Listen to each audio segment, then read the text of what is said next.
Welcome, welcome, welcome to the Chris Hand Show. I'm Cameron Smith. In for Chris, who is in for Dan, who's waiting to be Granddaddy Dan. Ooh. Think of how much show prep he'll be able to teach that grandchild. The future of talk radio, right the there. memos, the detail. Congratulations to Dan and his family. We're very excited. It's just that when Dan's not here, everything shuffles. And Yeah, so absolutely. You get me right now, and you hear the sound of my voice. It's a little raspy. Yeah. It's not because I'm doing my best Barry White. It's because I went to the Alabama-Georgia game. And so with Matt Murphy coming on this afternoon, I will be sure to hang around because I have some souvenirs to hand off to my good friend. Amazing. You guys are going to have a heck of a cross, that's for sure. Guys, if you're not into football, you're missing life. I can't put it another way. It was such a relief to be in that stadium. And I know I'm talking to a lot of Vols fans, like 4 or 5 Vanderbilt fans. And I think they have fans, right? Anchor Down, something like that. I think so. Hey, I'll troll them, but they still count. And they're there. All the fans out there, man, it's just so much better than politics. Oh, my gosh, yeah. So much more exciting. I mean, and I understand this is talk radio. This is not sports talk radio. But we're allowed to touch on it. Yeah, we need to realize and put our politics in its proper place, and it is well below college football. It is marginally below Titans football. I mean... Hey, whoa now.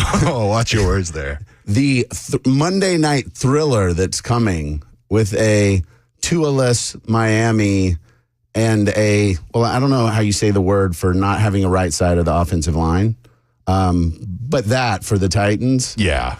Come on. I love the Titans. I've loved them since Air McNair. I mean... It was the first jersey I ever had. I know. I saw mine in the closet this morning. Oh, really? And I was here when they were the Oilers. I was at Brentwood Academy. It was a big, we were so excited to get a pro team. Yeah. Big deal. I understand Nashville's too cool now. Everybody wears torn up tight jeans and trucker hats. But that for me was a big deal. Frank Wycheck, Eddie George, Keith Bullock, that generation was awesome. It was great. And, I was at the gym working out the other day. Right next to me was Eddie George on a bike. Was he really? And I was geeking out, man. That's awesome. But that's so cool. It's Nashville, and you're not allowed to talk about that stuff. Yeah. And you're like, hey, Eddie, when you were playing for the Titans, I thought you were awesome. Do you remember that? Do you remember your heyday? Remember when you were a stud running back? And I'm like, I'm pretty sure he does. I'm just going to keep biking and shut up. Yeah. And enjoy this moment in silence. And I'll tell you, Keith Bullock actually has a Just Love Coffee franchise in Cool Springs. And I did not know that. That dude hustles more there than when he was a linebacker for the Titans. And he was a heck of a linebacker. Oh, my gosh, yeah. But you think about these, sports superstars, and it's you go through your career, and then you just chill and don't. That guy does not chill. No, absolutely not. He is run all the time. Super intense. And to see a guy who's the franchisee back in the kitchen, washing dishes, popping up plates, I tell my boys about it. That's impressive. It's if you want to be excellent, you got to have that kind of engine all the time. And so, what a great example. It just proved that the Titans of old were my heroes for a reason. Yeah. And I love it that those guys didn't have the attitude that a lot of folks have today. Yeah. I'm actually a celebrity, and so hush, go away. Yeah. It's very much blue collar, run over people, that type of hard thing. workers. And frankly, every last one of them that I have met has been a true gentleman, just a great person. And that's super exciting. Enough sports for a moment. As I start all the shows, I want you guys to know where I am, where I'm coming from. I hate it when people get on the radio or in print and they have an agenda and they don't tell you kind of what's behind them. So I want to do that. I want to first thank the team over at Thanks in Franklin that helps folks grow business with gratitude. That's my day job. That's where I spend most of my time, right there off the square. Fantastic team over there. I also am part of a media company. We have the Ballad of Davy Crockett out. We're some guys in Tennessee that said, hey, let's make a movie because we want to see if we can do what Hollywood can do. And we did it. And it's on Prime. You can go check it out right now. Google Play, all over the place. I'm also on the Tennessean editorial board. I'm a columnist over there. And I try to Matt jokes that I'm in the conservative closet. Can't even come up with the words today. That's how intense Alabama, Georgia was. The closet over there at the Tennessean, but they're great folks over there, and they let me be conservative and write what I think I need to write to the audience. And I want to make sure that you guys understand anytime y'all got a topic, my email's out there for you guys to use, and you can hit me up on social media on X at @DCameronSmith or on the Super Talk text line. Just say, hey, would you write about this? Would you talk about this? Because you're the audience. You're the ones that say, hey, I want to be informed. I want to know. And that matters a lot to me. I'm also still, I don't know whether it's going to succeed or not, but hashtag TN politics needs to be a thing. We got to have a common way to have these discussions. I understand state level politics in Tennessee have been pretty chill for the, last generation or two. It's not like Alabama where the legislators punch each other in the state house. But, I want us to be informed. I want us to think about some of that stuff. But the big thing this time of year that I have to tell everybody, and I wish you guys could understand how big of a deal it is for the youth football players that I talk about on the air. They geek out. They get so excited. I'm the head coach of the Triple B Nolensville Stars. And this week we went to Lebanon. We took on the Lebanon Blue Devils. And it was a slobber knocker of a game, but we came out with a victory. And then we ate at this place. And I've eaten here twice, and it was excellent both times. It's the Snow White Drive-In. It's like a 1950s drive-in, and their specialty, check this out, walnut milkshake. I know, you're like, walnuts, milkshake? What? They have a walnut milkshake. Trust me, folks. It is excellent. I did not have it this time because I'm finishing up 75, or I guess I just finished 75 hard, which we'll talk about later in the show. You guys should give it a shot, do it. And it's not a company or anything like that. It's just a plan to address your health. It matters. It's something, actually on Friday when we talked with Bill Haggerty, he said, hey, we got to get Americans to be healthier. That'll help save some money. I think it's something we should have a talk about. This week, the Nolensville Stars, I believe we have Hendersonville at home. I could be wrong about that. I'm not great at checking the schedule. I do know that Nolensville High School has Hillsborough High School on Thursday. Played Centennial last Friday. It was a monsoon. And my wife volunteered me for the chain crew. And this was awful, but hilarious. Because it was so windy and rainy, I had to hold the chain up high so it wouldn't fall over. When I did that, it rained down my sleeve and filled my rain jacket with water, so I started freezing. But that's the price you pay to be on the sideline to watch an awesome Tennessee high school football game. So do it. One other note in the news, I don't know if you know it, but Chris Christopherson passed away. He's best known for his role in the Blade vampire series. He did some country music songy things, but really Blade. He was excellent. Let's acknowledge that for a moment, but big deal. In all seriousness, huge loss to really the area, to country music. It's just, I don't know. I'm not going to be that guy that says they don't write them like they used to, but they don't write them as frequently like they used to. There's some guys out there that are great. Chris Christopherson was one of them, so he has passed away. And, that's one of the things we need to talk about. We also have the Walls v. Vance debate. Let's just briefly talk about this. Hop Springs and Murfreesboro is where the team's going to be breaking it down. Mason, I'm not sure that, does this matter?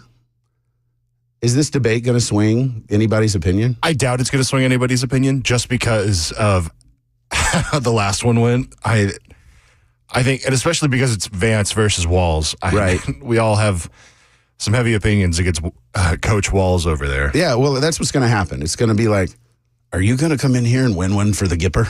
Yeah. Like, it's 4th and 3.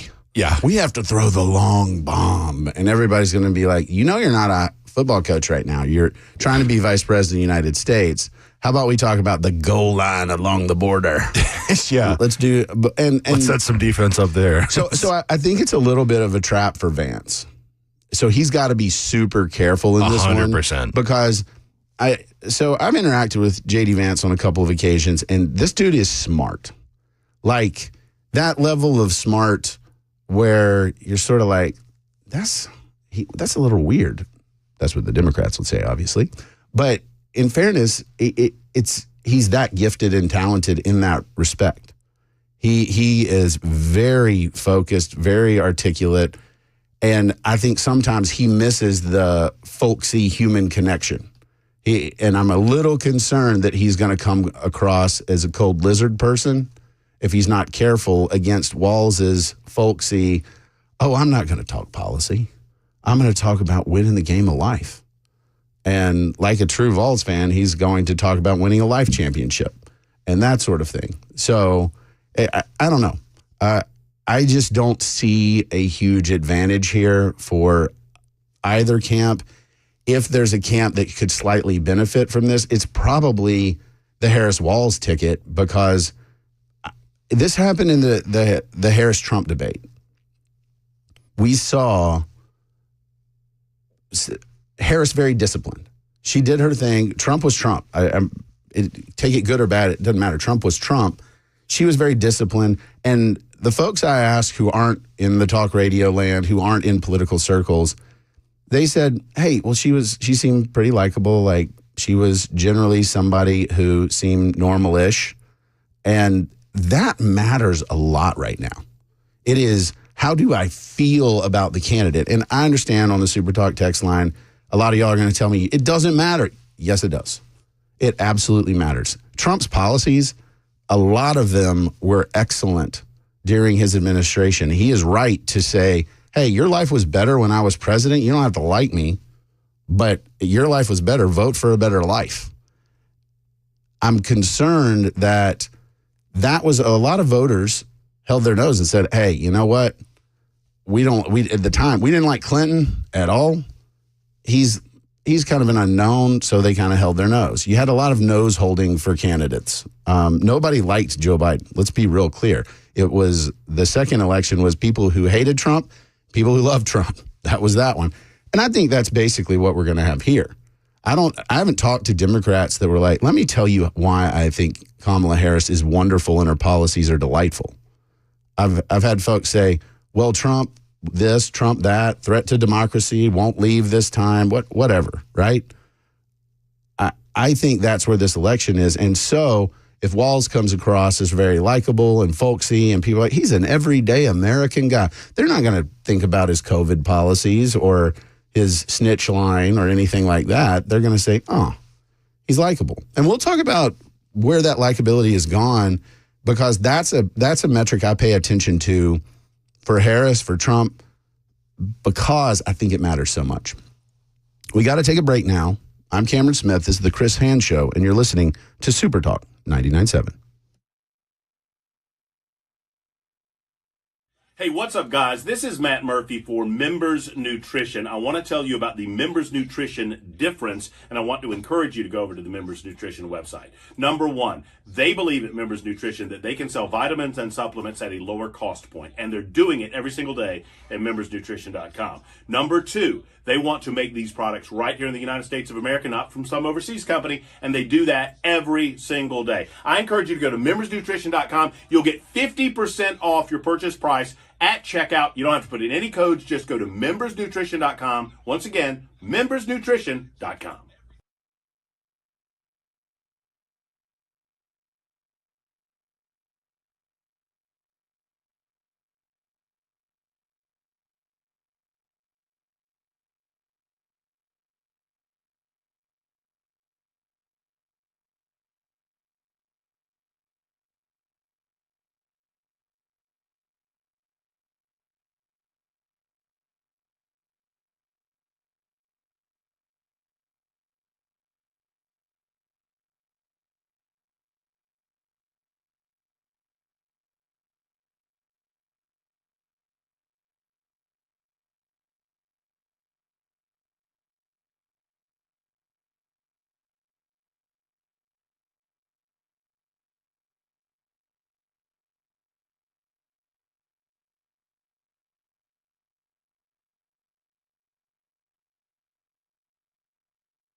Up ahead on Super Talk 99.7, heartbreaking stories from victims of Hurricane Harleen.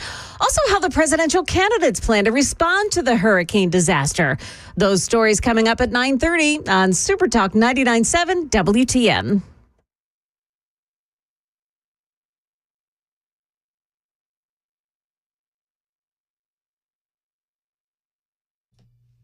That's suspenseful. I'm Cameron Smith. You're listening to the Chris Hand Show. Chris was in for Dan. I'm kind of surprised Dan's not live broadcasting from the hospital. When he gets a chance to, he'll live stream from anywhere. But he's going to be Granddaddy Dan, so he's got more important things to do. So do we, though. We've got a lot to talk about on this show. I recall with my own children being in the delivery room, and I was writing columns because, man, sitting around there and waiting in a very tense environment, I just got out my laptop, sat at the table, answered questions, got any needs that were directed towards me. I took care of those and tried to generally be quiet, because it seemed kind of intense. I am glad as a male I don't have to go through that anymore or ever. It's 2024. There's all kinds of weird combinations that can happen now. But to all the mothers out there that have gone through pregnancies and kept our species going, thank you so much. I really appreciate it. And to all the hospitals that have unbelievably uncomfortable chairs that they tell you can sleep in, you need to upgrade for the betterment of humanity. I don't know this. I can't say it definitively, but if we fix those chairs, we might have a less angry society. I think there's probably something to that. So during the break, I was looking at some of the debate dynamics. It's in New York. And the stand-ins, so when they do these debates, they prep versus another person who's standing in for the candidate they'll be debating. Pete Buttigieg is J.D. Vance. So for Walls, he's debating Pete Buttigieg as J.D. Vance, which that's not a bad pick. I mean, Buttigieg is pretty smart, very sharp, Midwesterner, okay. I can see it. Vance seems a little like bigger and he has a beard. But, okay, I get that one. I really like who Vance picked. He picked Tom Emmer. He's a whip in the U.S. House. He's part of leadership, has been a fantastic member. He's a hockey type guy, like very aggressive, let's go, rah-rah, very smart, very intense dude. And he is also a Minnesotan who is familiar with Walls. So I think for Vance to have Emmer standing in is great prep, and I love it. And I think it's going to be interesting, but I think both these guys are going to try to position themselves as men of the people. Walls was a public school teacher. The article I read said he knows how to deal with a disruptive kid, which will help him in the debate. Okay, I think Vance has got to humanize himself because, let's face it, the Democrats have looked at Vance and said, he's out of touch. He's disconnected. They've done a very good job of branding Vance, quite frankly, as a cold lizard person. And they've done the usual, well, he's a racist, he's a bigot, he's a liar, he's all the stuff. But I think that for Vance to perform well, he's got to connect with his audience. It has to be personal. He's going to have the policy stuff on lock.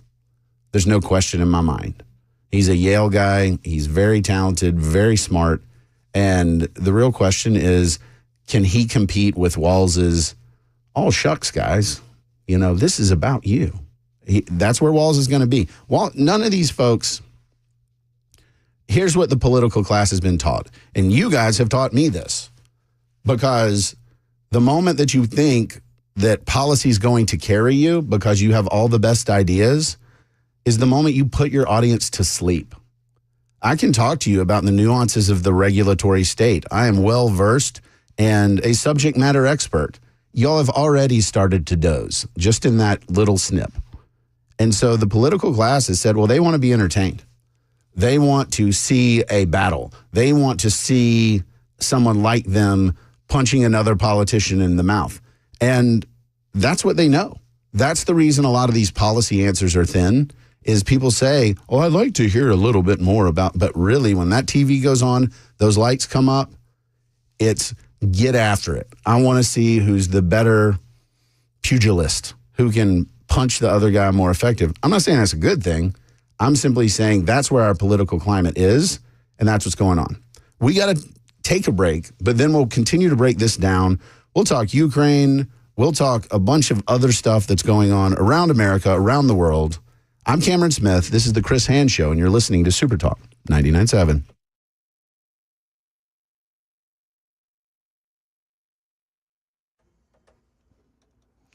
Good morning, 9:30 now. I'm Joan Jones with your top stories. We're at 69 right now. We'll get up to the high 70s. Full forecast is still to come.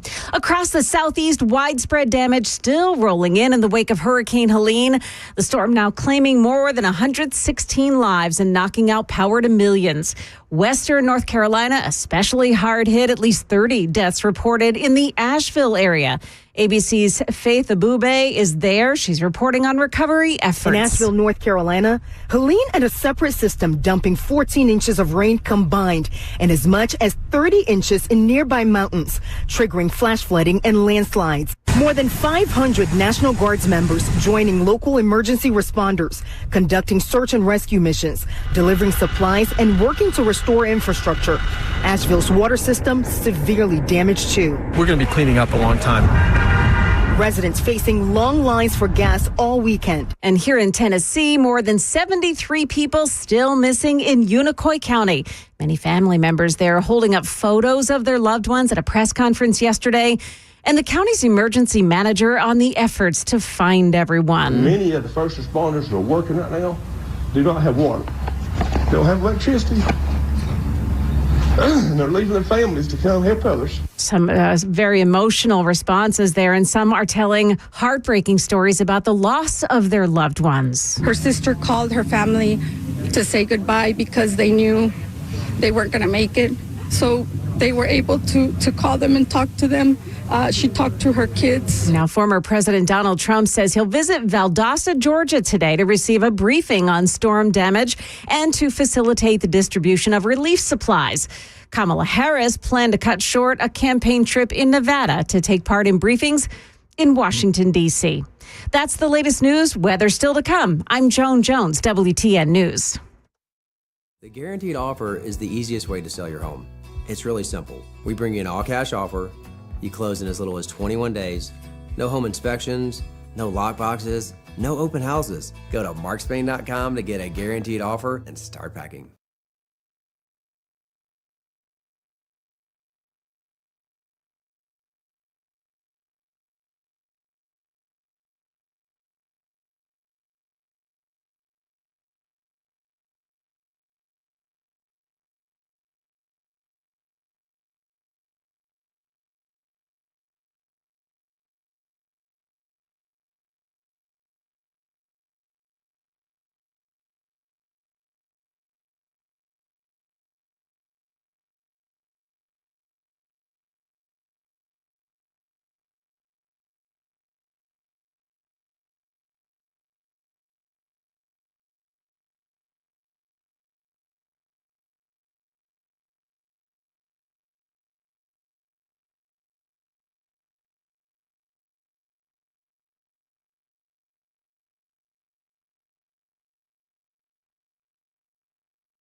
Hey, it's Dan Mandis, and I am so glad that California Closets has fixed my closet catastrophe. After exact measuring and planning, they came over and got to work.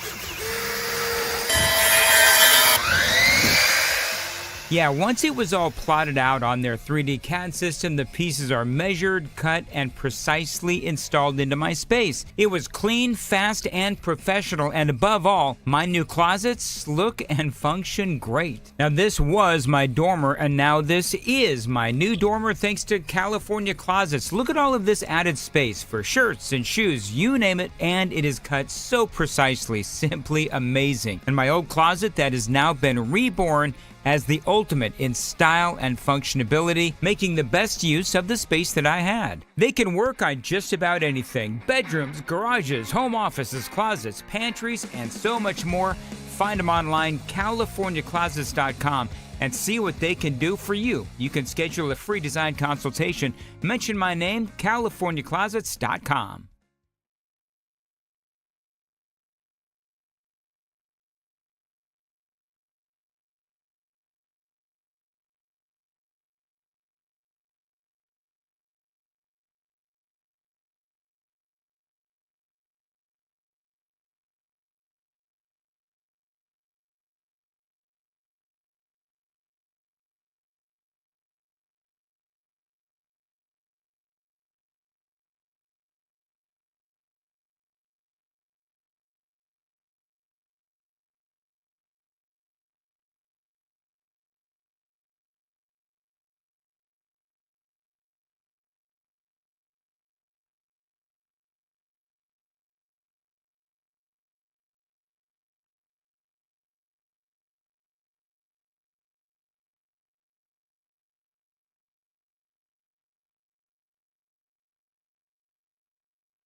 Welcome back to the Chris Hand Show. I'm Cameron Smith, still sounding like a frog after cheering on the Tide against Georgia in Tuscaloosa. It was wonderful. And I want to be real clear. I was, during the break, reading the Super Talk text line. I'm aware that Vanderbilt football has a lot of fans. That said, this is college football season. This is when we troll one another. If you cannot handle the trolling of the football season, if you see the Super Talk text lines and realize how many Vols fans, anytime I mention Alabama or Matt mentions Georgia, jump in here with the fire, oh my goodness, it's a lot. But that's what makes this glorious and fun.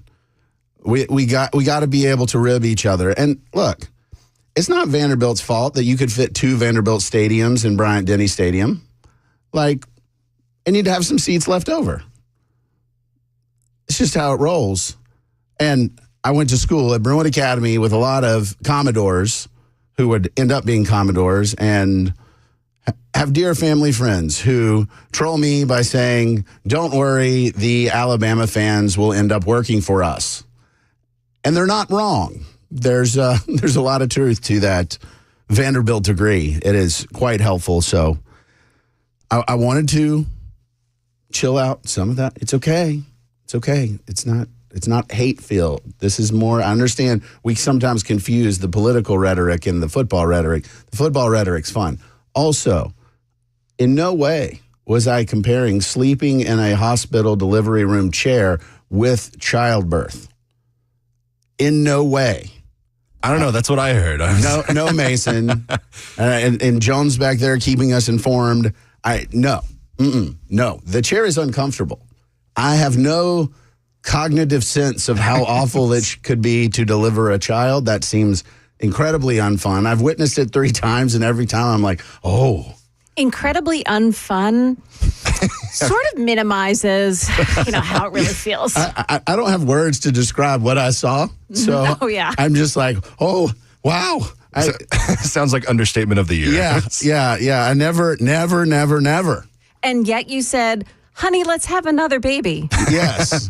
That's what I call parental amnesia. Yeah. There's a lot of that. You're like, oh, that was a lot. And then you actually parent the child. Yeah. And you're like, oh, okay. And then something goes blank and you're like, we should do that again.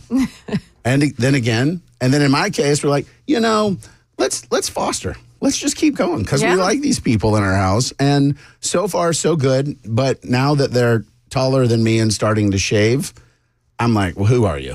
Why are you here? And the response is, bruh. Have they gotten to the point where they try to fight you? Yes. Yeah. But it's not violent fight. It's just, hey, Dad, we know you're invincible, so we're going to just hit you when you're not looking. And just cheap shots. And run.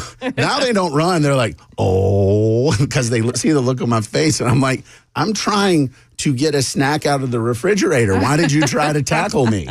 And they're like, well, just good form, right? And I don't have words to respond. So we're surviving. But no, I never want any woman to think anything that I could come up with as painful is equivalent to giving birth to a child because to another human being. In fact, I use that when my boys are like, feeling sorry about a boo-boo or something like that. Like, Dad, I'm really sore because I just worked out and then we had full contact practice. And I'm like, well, your mom made a person. So here's how I always explained it to my kids. Don't complain about that until you push a watermelon through a garden hose. Oh, wow. Then you can complain. Yeah, nope. Yeah. No. So I wanted to clear all that up because I don't want to be attacked when I leave the station. And I've already. This is a survival. Yes. Well, it's true because I've never and will never before I saw childbirth firsthand, I was like, yeah, whatever. Like, that's how babies are made. Cool. Then I saw it and I was like, oh. So one of the things we talked about this morning was that Chris said every time he saw one of his kids being born, he just burst out into tears. Did that happen to you too? I burst out in tears for a different reason because they came out and no one tells you. They come out kind of bluish purple, covered in, it's called vertex or something. It's muck. Like, they're just gross. Yeah. And particularly in a natural childbirth, the watermelon through the garden hose part leaves the head kind of squishy. And I'm like, my wife just gave birth to a cone head. An alien. Yeah, and I was wrong. like, something's horribly wrong. And the doctor, she was wonderful for my first son. And she said, a healthy boy, and handed him to me. And I'm like, what's wrong with him? She's like, he's perfectly fine. His head will shape out in a little bit. Don't worry about that. It's okay. I'm like, will he change colors too? And so I didn't cry that way. I was more like, what is happening? Somebody should have warned me. The only book I really read before the delivery was Jenny McCarthy's belly laughs, which helped me a little bit, but no one I think is really prepared for childbirth, raising kids, anything. If you're out there listening and you're thinking, I just don't know, are we ready to have kids? The answer is no. And you're never ready for it. And you're never ready, and you should do it anyway. Yep. I mean, it's been the greatest journey of our lives of they live here, they keep showing up. You have to keep feeding them and clothing them, and they change all the time. And, the one thing that somebody told me that is proven true over the years, little kids, little problems. Big kids, big problems. Oh, that's so true. And it's interesting because I think once you survive and make it through, like my parents, just misremember my entire childhood. They're like, it was wonderful. And I'm like, do you not remember us yelling at each other and you grounding me and doing all these? No, I just don't recall that. It was great. It's like, Mom, Dad, I'm pretty sure you remember me throwing that toy through the window. Right. You're misremembering that for sure. Yeah. And they're like, well, we never really disciplined you. I'm like, Dad, you beat my butt. Do you not know? Well, there were some times where we needed to discipline. But now with the grandkids, they're like, you want candy? Yeah. Would you like ice cream for breakfast? Yeah, let's do that. And wait, who are you? Yeah. You did not raise me. I am guilty as well. Yeah. Oh, yeah. And they're like, oh. For sure. You're driving through the pasture and on the go-kart with your brother hanging on the top? That looks fun. And I'm like, what?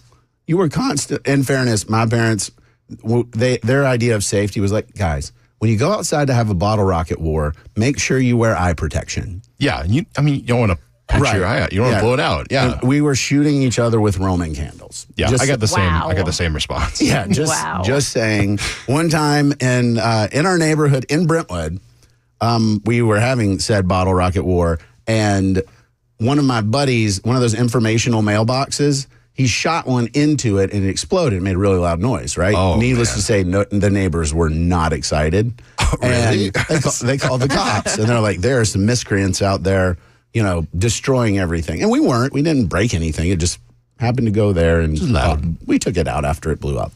And then... Leave no evidence. Right. The cops come up, lights, he's like, come here and sit down. And we're like, yes, sir. And we all went and sat on the curb. And he said, where's your house? And I pointed, and they went up, rang the doorbell, got my dad outside. And he brought my dad down, and he said, sir, do you realize what these young men have been doing? And he said, take them away, officer. Wow. No, he said, officer, I agree. These children, you've got to watch them and you got to teach them a lesson. Take them away. And my dad was actually pretty smart about this because the officer had no clue what to say because there were 8 of us sitting on the curb. And he's got a regular cop car. My dad was like, which one would you like to take first? I suggest that one. He points at me. And I think the cop was like, that's not what you're supposed to say. You're supposed to tell them, don't do this again, officer. We'll make the changes. And he just kept being like, take him away. And the officer was like, no more fireworks. And we said, yes, sir. I mean, we're polite and respectful. And then my dad was like, are you sure you don't want to arrest any of them and take them away? And the answer was no. The police officer did not want to, in fact, arrest us. He was then just sort of like, duh, and he left. We'll finish up the debate discussion. We kind of got sidetracked. It was an important aside. We'll finish that on the other side of the break. I'm Cam Smith. This is the Chris Hand Show on Super Talk 99.7.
Up ahead, Middle Tennessee rescue teams hit the road to help out in the East, and how the VA did J.D. Vance wrong. Those stories coming up at 10 o'clock on Super Talk 99.7 WTN.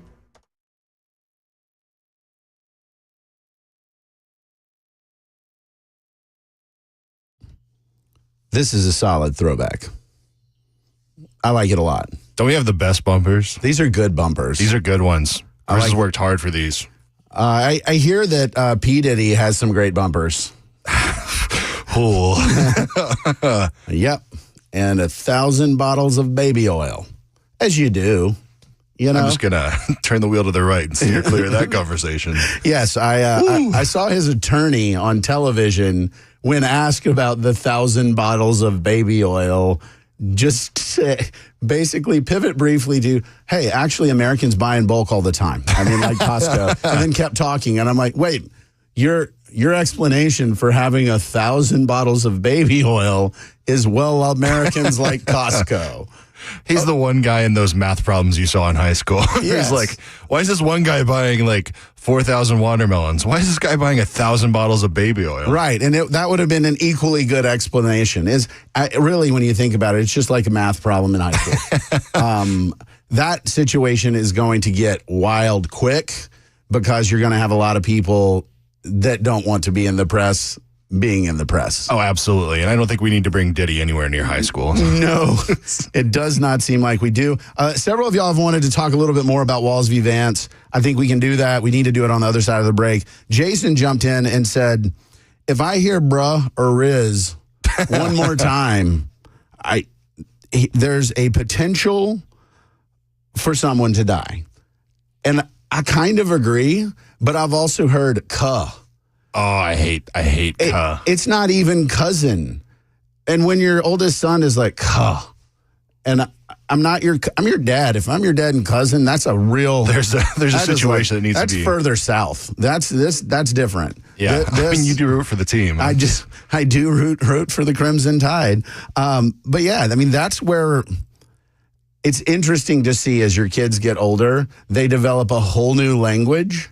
And then you can't really, you can communicate, but I actually have other people who I now say, can you talk to my son about this? Like coaches and then that crew. Because once they hit teenage, it's like parents have words, but they're just sort of advisory. They're not really for serious. I literally had to tell my son last night, I'm like, if you touch your brother one more time, you are sleeping outside.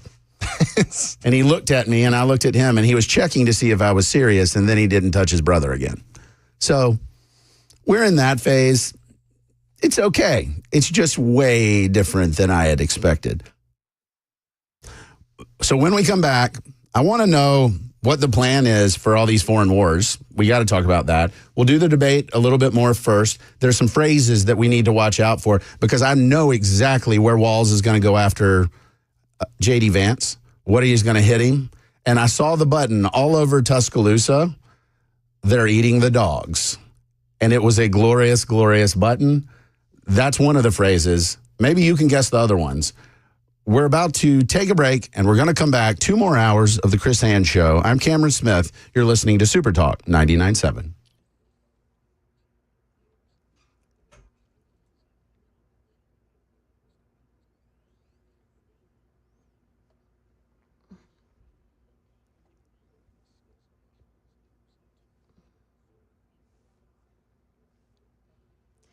Hello there, now 10 o'clock, and I'm Joan Jones with your top stories. We're sitting at 69 degrees, and temps should rise up to near 78 later this afternoon. Stick around for the forecast in a couple of minutes.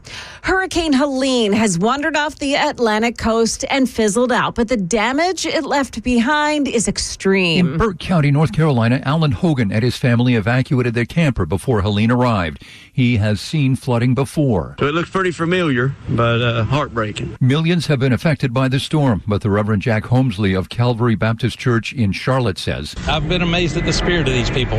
You know, they're weary and tired and sunbaked and waterlogged, but they've all said, you know what, it's going to be all right. Jim Ryan, ABC News. Now, at least 4 weather-related deaths have been reported in East Tennessee, including 1 in Johnson County, 1 in Unicoi County, and 2 in Cook County. Also, rescue teams are trying to locate more than 150 people who are unaccounted for across multiple counties. A team of search and rescue members from Murray County and Lawrence County, also from Columbia and Spring Hill, they arrived last night to begin searching on foot for people who are still missing. McMinnville firefighters are collecting bottled water, packaged food, personal care, and household cleaning items. Also, tarps, flashlights, and batteries. You can drop them off at McMinnville's fire stations number 1 and 2 sometime this week. Well, breaking news this hour, employees at the Veterans Administration improperly accessed the medical files of Senator J.D. Vance. And an investigation is now underway. The Washington Post reported an employee at the VA Inspector General Michael Missel's office let Vance's campaign know about the breach. About a dozen employees accessed the records, they said. The Kamala Harris campaign said that Tim Walz's records were also improperly accessed. Got an update for you on a story that we told you about earlier today. The Tennessee Bureau of Investigation now says an 87-year-old Murfreesboro man has been found safe. The news comes after a silver alert was issued early this morning on behalf of John William Barnes. He had gone missing yesterday.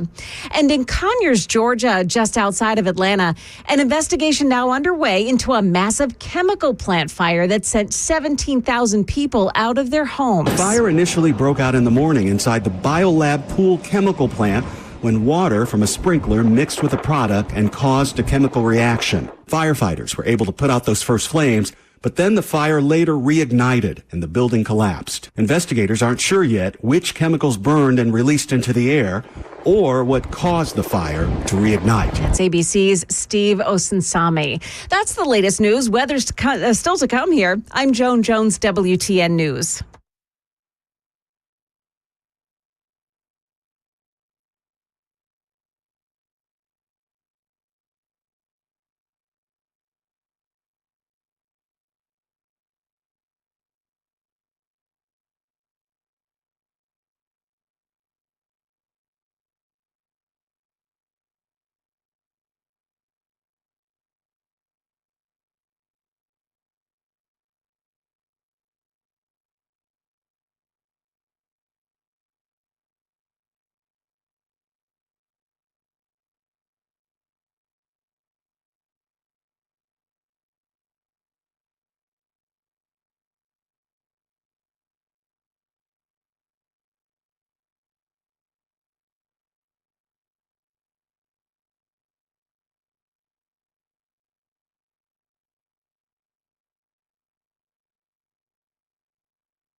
The guaranteed offer is the easiest way to sell your home. It's really simple. We bring you an all-cash offer. You close in as little as 21 days. No home inspections, no lock boxes, no open houses. Go to markspain.com to get a guaranteed offer and start packing.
Welcome back. I'm Cameron Smith. This is the Chris Hand Show.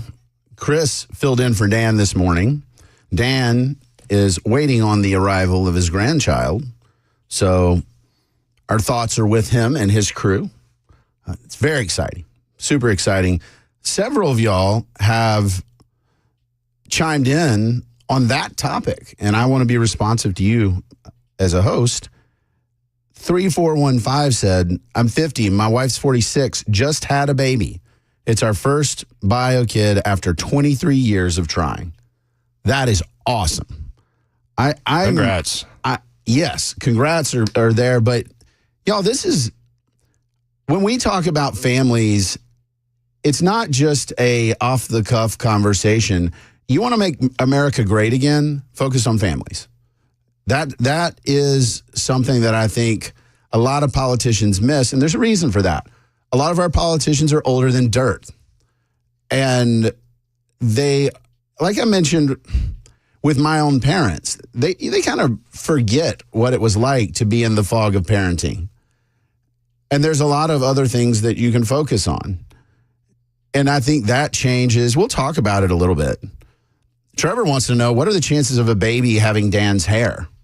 I think at a pretty high, actually. A lot of them come out and they're pretty bald. Sometimes you have one with a mop, but it's fair. It's fair. I just think that this is one of the topics that we miss a lot. And they say, well, let's talk about politics. If you're not talking about families in politics, you're doing it wrong. Because families are the engine for a lot of things. I know my own family. We are apex consumers. We're at the period of our life where clothes, food, sports, you name it, we are consuming because there's a ton of people in our household, and it's a lot. And you guys who are parents out there know what I'm talking about, particularly with Biden's runaway inflation, the government that can't seem to figure out how not to spend like they're drunk, and hasn't been able to do that for generations, by the way. It's a problem. And the impact of public policy on families is where we need our politicians to really refocus. And I'm not talking about the makeup of a family. That's part of it. I'm talking about, are you acknowledging the cost of raising children? Are you acknowledging educational issues?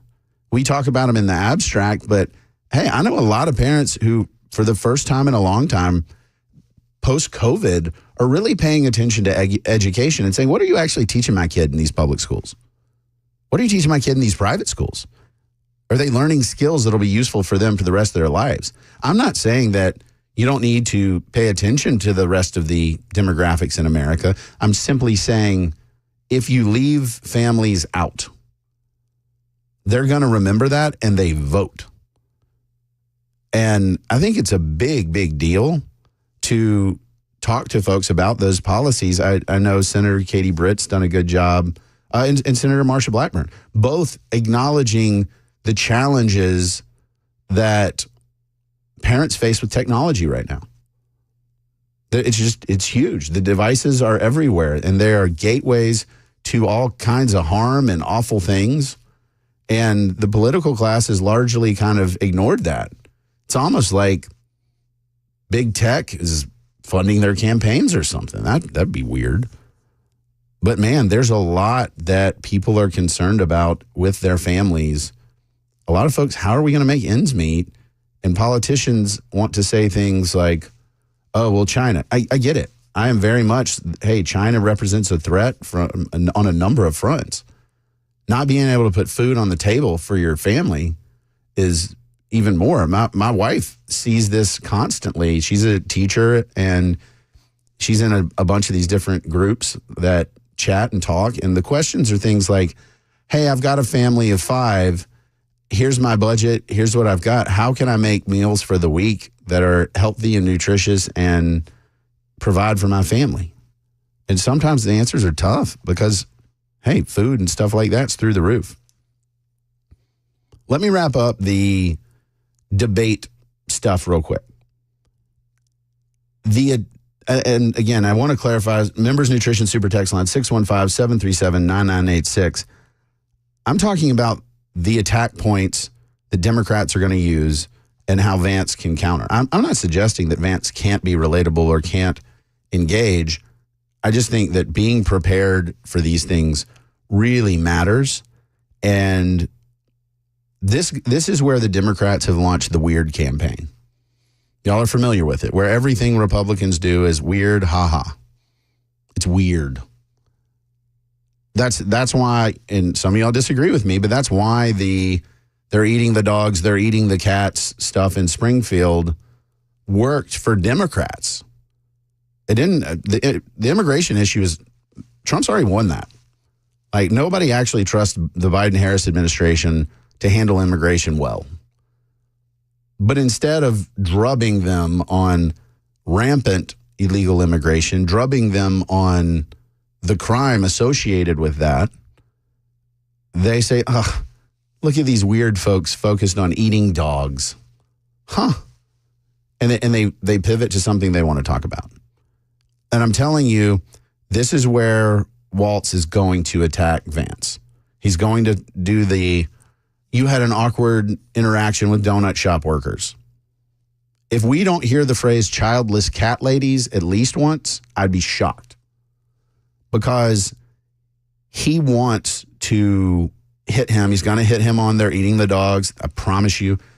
That's the kind of thing that they want to tangle Vance in.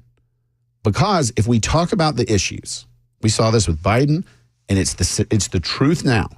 If you talk about the issues of immigration, inflation, foreign wars, they don't have good answers.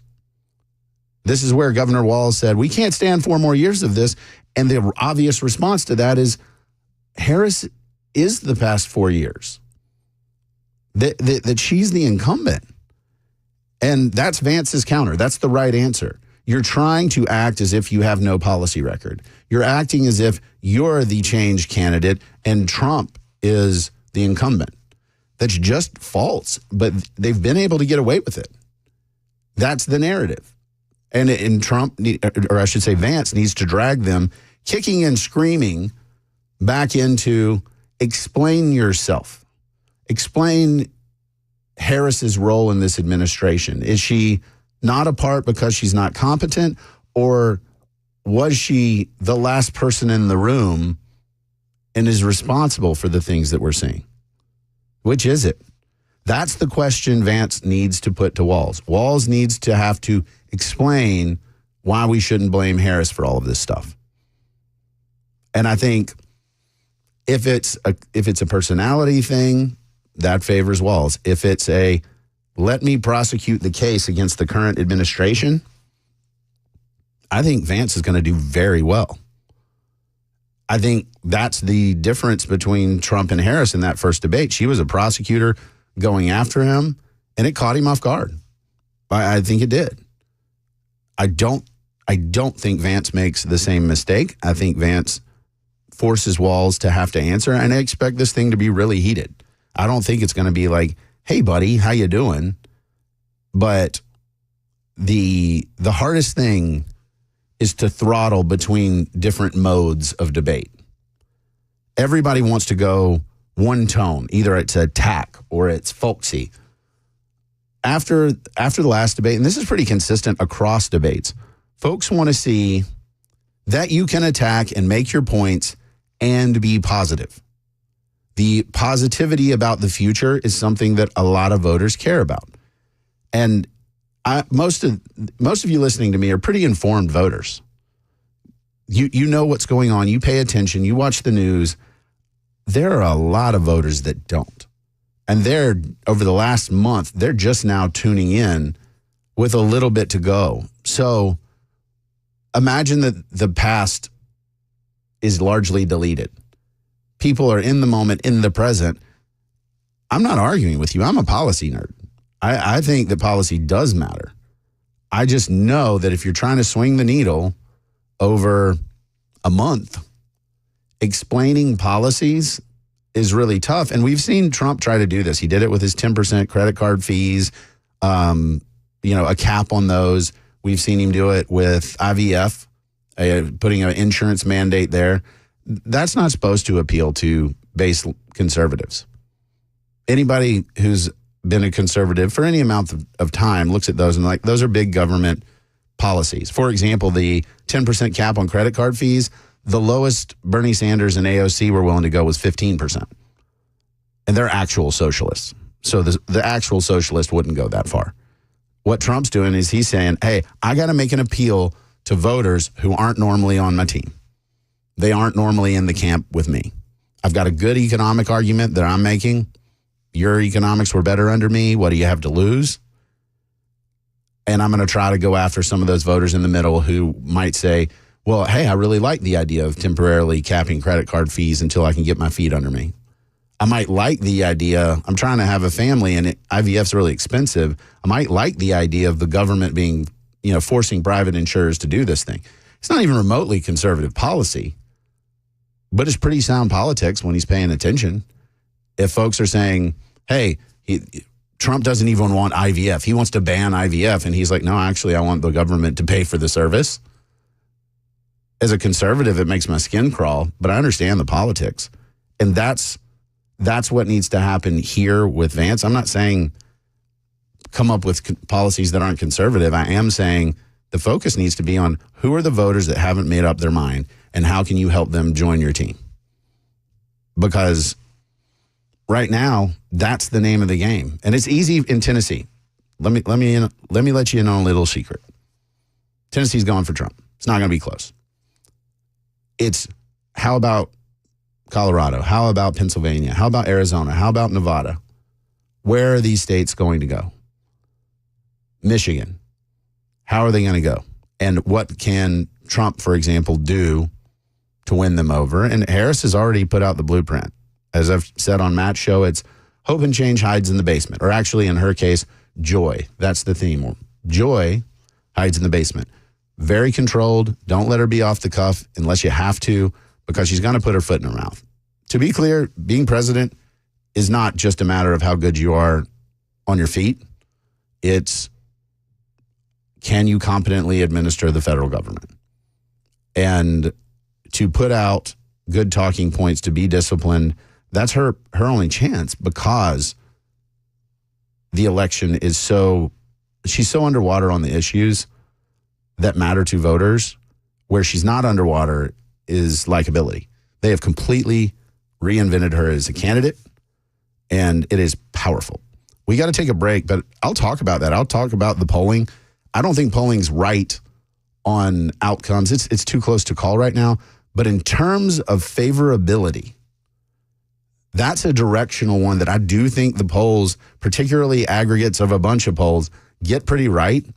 We'll talk about those results when we get back. We'll talk about what's the plan for all these foreign wars. I'm Cameron Smith. You're listening to The Chris Hand Show on Super Talk 99.7.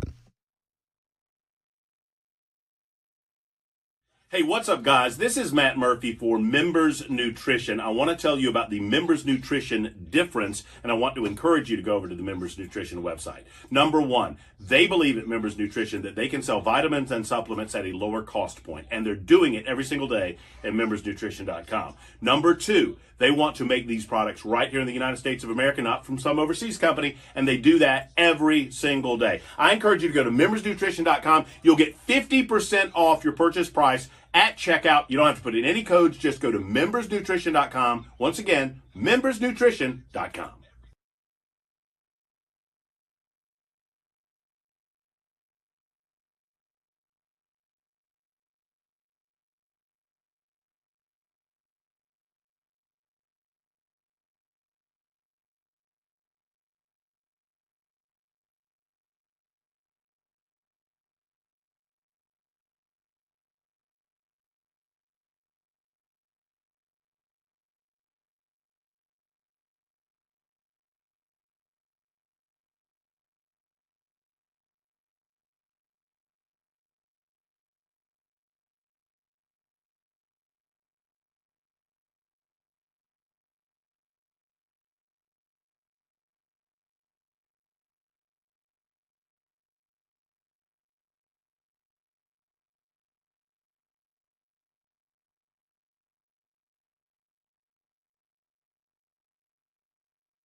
Up ahead here on Super Talk 99.7, Helene may have spawned more terrible storms.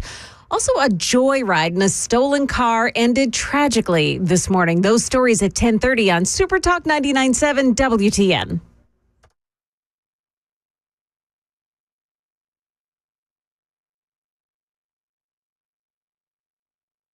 Again, excellent bumpers. I'm Cameron Smith, filling in for Chris, who's filling in for Dan, who is going to be a granddaddy. He's already giving show notes to the unborn child so that they know the news. He wants to make sure they're informed. It's doctors on both ends and Dan in the middle. Just, these are what you need to learn. Memorize these. I don't know. I'm just saying, I'm telling you what's going on. That's what Dan does. Man, my voice is hanging in there. You guys have been great. Chime in on the Members Nutrition Super Text line, or you can call in 615-737-9986. A couple of you guys asked about the game in Tuscaloosa. Well, there was one President Trump there. What was that like? How did they handle that? I'll tell you how they handled that. Security was a zoo. They reduced the number of entry points to the stadium. I'll post it on hashtag TN Politics so you guys can see it. But when we were going into the stadium, the kickoff was at 6:30. We went in a little after 4, and it was a mosh pit. I'm talking, my son had to hold onto the back of my pants, and my brother was behind him so we didn't lose him. It was that, like, you couldn't turn around. The crowd, it was kind of scary, actually. They were pushing kind of from behind. You almost had to lean back.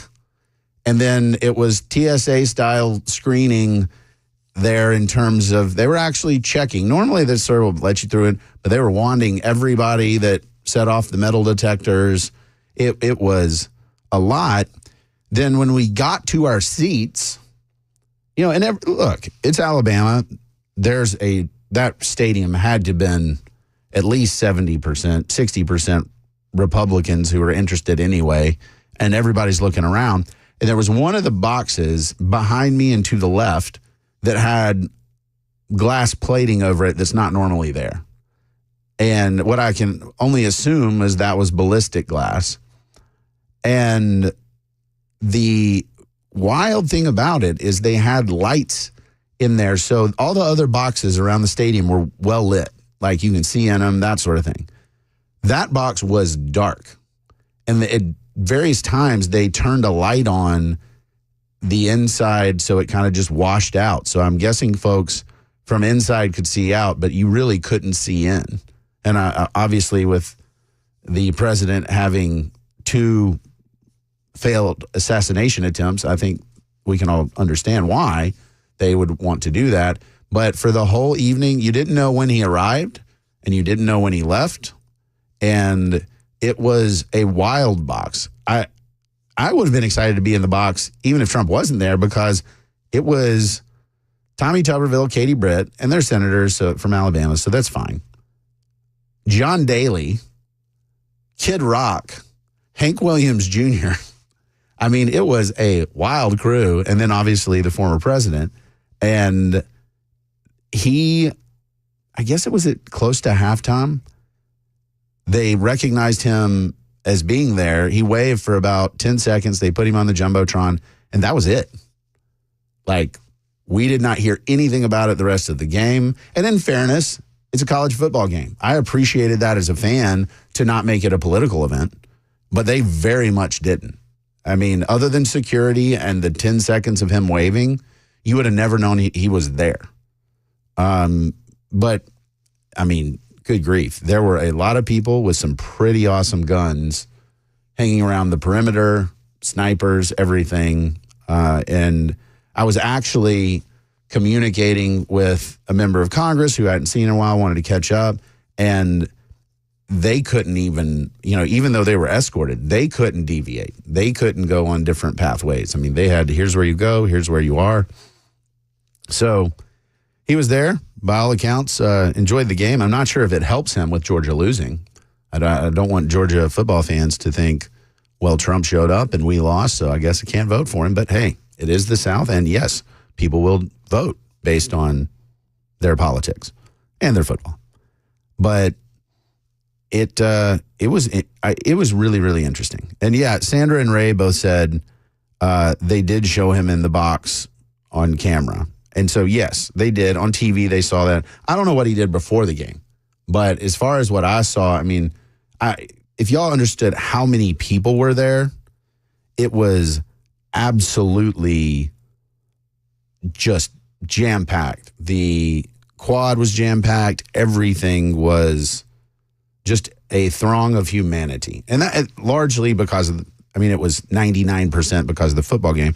But Trump being there, you had folks wearing their Trump gear. My favorite were the Trump visors that say MAGA or Trump 2024, and they have the sort of orangey, floofy hair all coming out. That was really, really, really cool. But, Mark on the Super Talk text line said, glad they didn't act like it was Taylor Swift at a Kansas City Chiefs game. They did not at all. And I give major props to the president that showed up, had a good time, by all accounts, did his thing, and left. He did not make it about him. The university didn't make it about him. And I appreciate that because so many politicians jump in and like, nope, I'm coming. It's now about me. I'm kind of a big deal, don't you know? They channel their inner Ron Burgundy. And I can't stand that. But that was a big deal. So I'm just trying to answer that question. I appreciate that. We will talk about the lack of a plan with foreign wars and the fact that we're hurtling towards World War III when we come back. I'm Cameron Smith. This is the Chris Hand Show on Super Talk 99.7.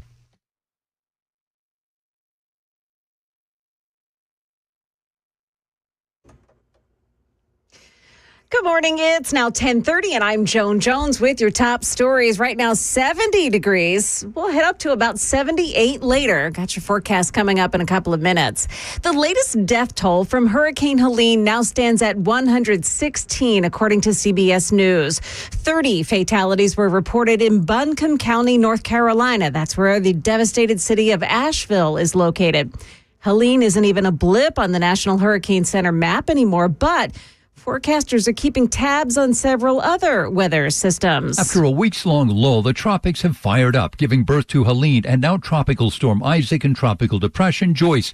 Neither of those is a threat to the U.S. mainland, but there is a disturbance off the coast of Honduras that bears watching.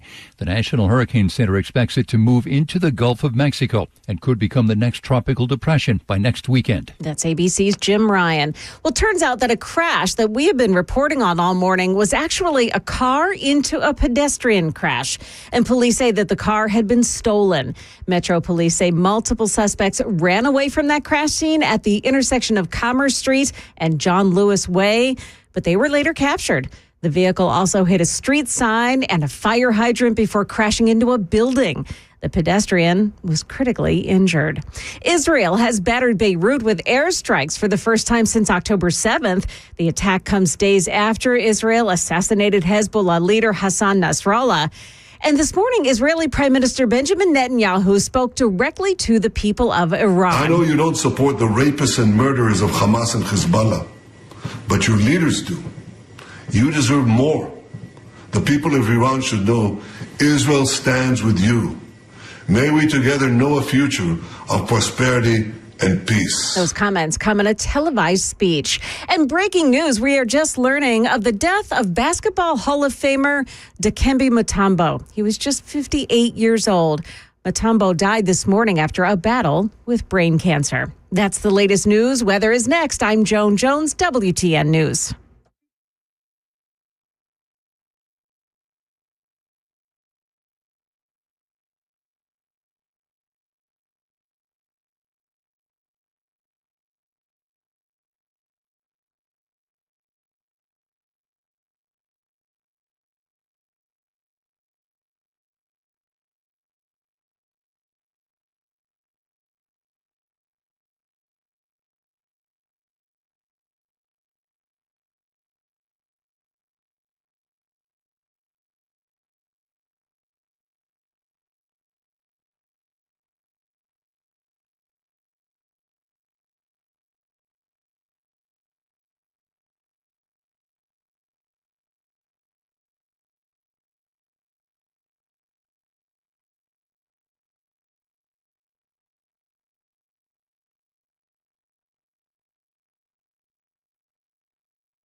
Hey, it's Dan Mandis, and I am so glad that California Closets has fixed my closet catastrophe. After exact measuring and planning, they came over and got to work. Yeah, once it was all plotted out on their 3D CAD system, the pieces are measured, cut, and precisely installed into my space. It was clean, fast, and professional, and above all, my new closets look and function great. Now, this was my dormer, and now this is my new dormer thanks to California Closets. Look at all of this added space for shirts and shoes, you name it, and it is cut so precisely, simply amazing. And my old closet that has now been reborn as the ultimate in style and functionability, making the best use of the space that I had. They can work on just about anything: bedrooms, garages, home offices, closets, pantries, and so much more. Find them online, CaliforniaClosets.com, and see what they can do for you. You can schedule a free design consultation. Mention my name, CaliforniaClosets.com.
Welcome back. I can see Chris Hand in all black with shades on, rocking to these beats. It's just so easy. Oh, it's a crystal clear image for sure. Yeah. Chris, for those of y'all who don't know, has the best hair at Super Talk by for far. sure. It's not close. For sure. And by that, I mean he pays attention to his hair. Yeah. While Dan doesn't have any, Matt's growing locks for Trump. Brian's is normal. I mean, but Chris, he's on point. I mean, clutch, man. It's got a nice lift to it, some good swoop. Like his hair looks good. He's got a great beard. And when his hair isn't showing, he's got killer hats for days. Oh, wow. So I'm just saying, I'm giving the man a compliment that, hey, I could see him rocking his stylish kicks circa 1990, 2005, like right in that window. I need to know some background history on Chris, where he came from. I mean, there's a backstory there that I need to know how he ended up at the untapped potential of that conversation. He could have gone to the big leagues. Could have been big. But he met a guy named Charlie Kirk. I don't know. But so a couple things that I need to clarify on the air.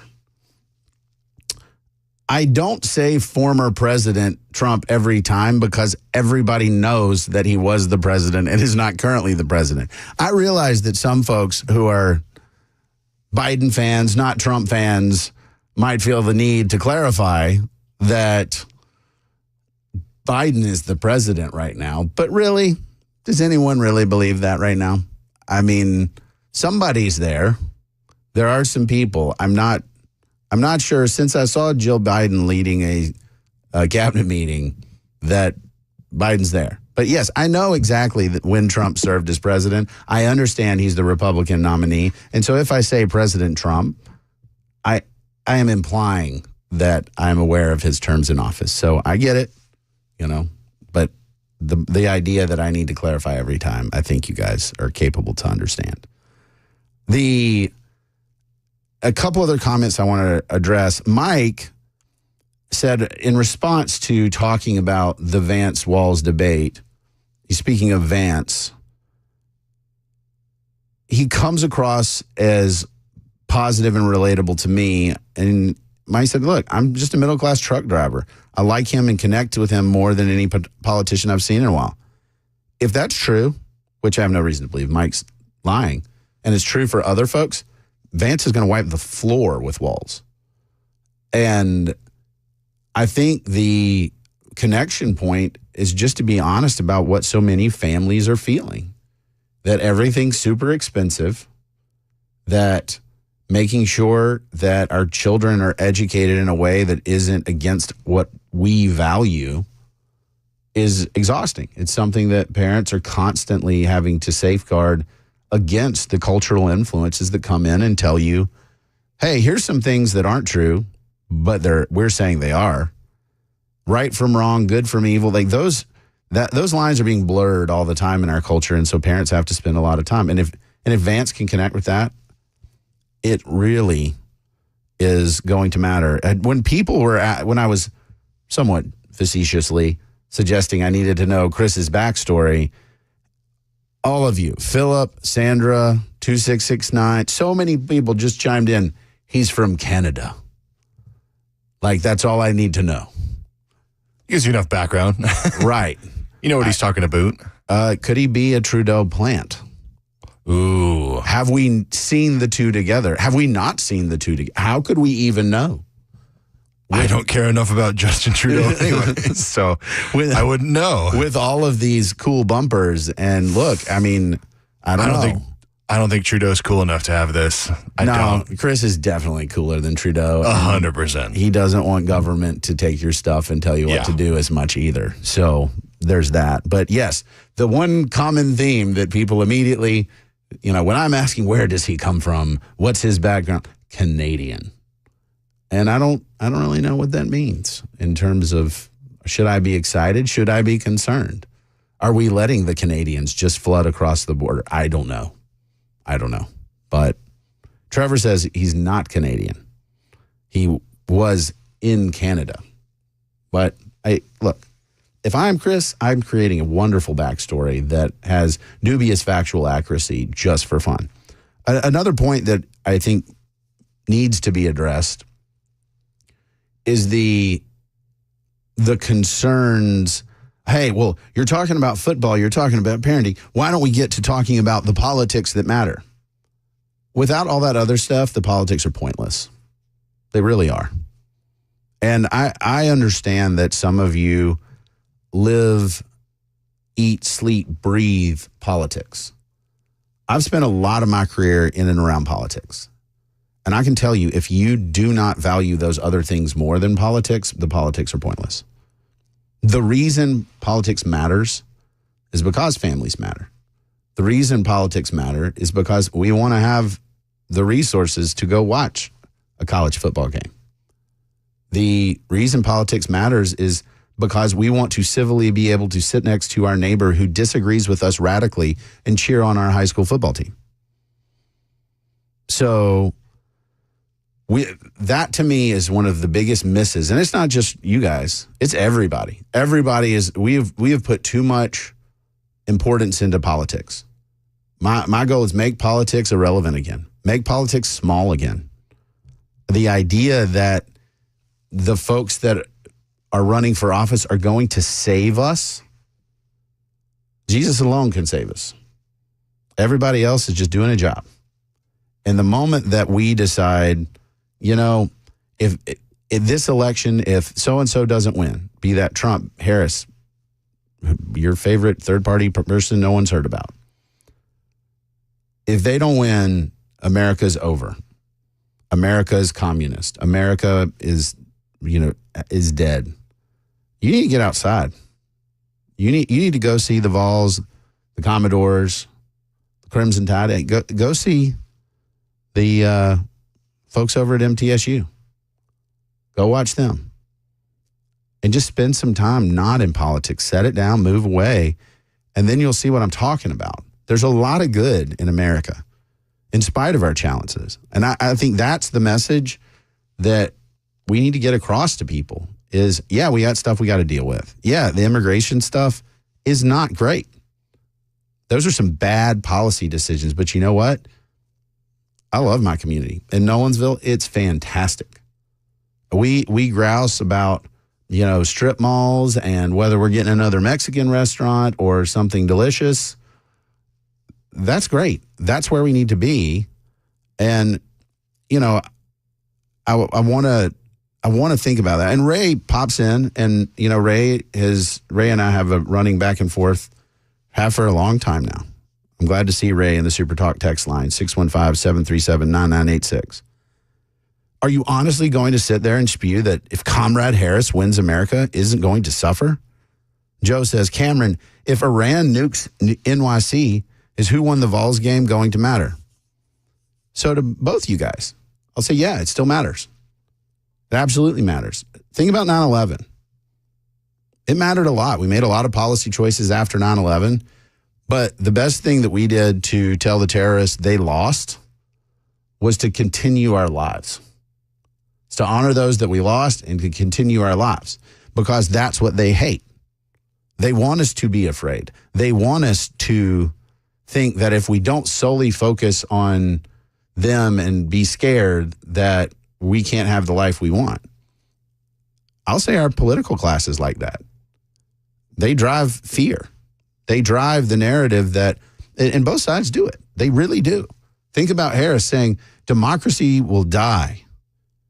What was it? The Washington Post, their theme for Trump was democracy dies in darkness. I mean, they just want to scare you, because when you're scared, you don't act rationally. Trump, he does the same thing. He says, America's becoming a third world country. It's going to die. Everything's awful. I disagree with him. I boldly disagree with him.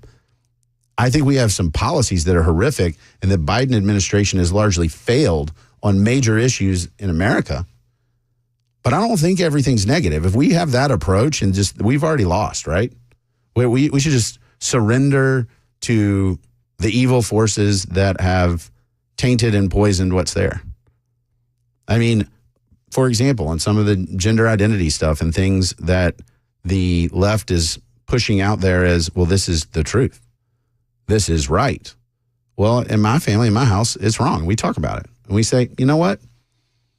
Here's what a man is. Here's what a woman is. There's some people who struggle with that. We have those conversations. But the idea that we're just forced to, accept a decline if our politicians don't win, come on, folks, that's nuts. We don't have to accept a decline, but it's because of us. It's because of what we choose to do. It's because of us saying, hey, personal responsibility matters. Resilience matters. When you disagree with me, I'm going to be an American and keep moving forward, because that's what our civil society is like. There's a lot to go through. And so I think we need to sort of check ourselves. And 2205 says if we keep having immigration like this, we'll be a third world country. Maybe. I think we've had a failed immigration system for much longer than the Biden administration. The Biden administration just let it flow and said, you know what? We don't really care. That's really the attitude. It was we didn't like Trump enough that we repealed those executive orders and said, meh, we want it in. I think we should change that. I think it does matter. The election matters, but the idea that we're all going to die and we're just never going to make it. What if Republicans have the Senate? They could shut it down. We don't talk about that a lot. But this fatalist stuff is just, it's not where it's at. And I think it hurts us because we need to be in control. We don't need to surrender that control to the political class. David, I see you on the road, talk about the tax plan. I want to get to that. We got to take a break. I'm Cameron Smith. This is the Chris Hand Show. You're listening to Super Talk 99.7.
All right, got a crash downtown. This is the eastbound East Loop right before you go 40 East, and that is causing quite the backup as we speak.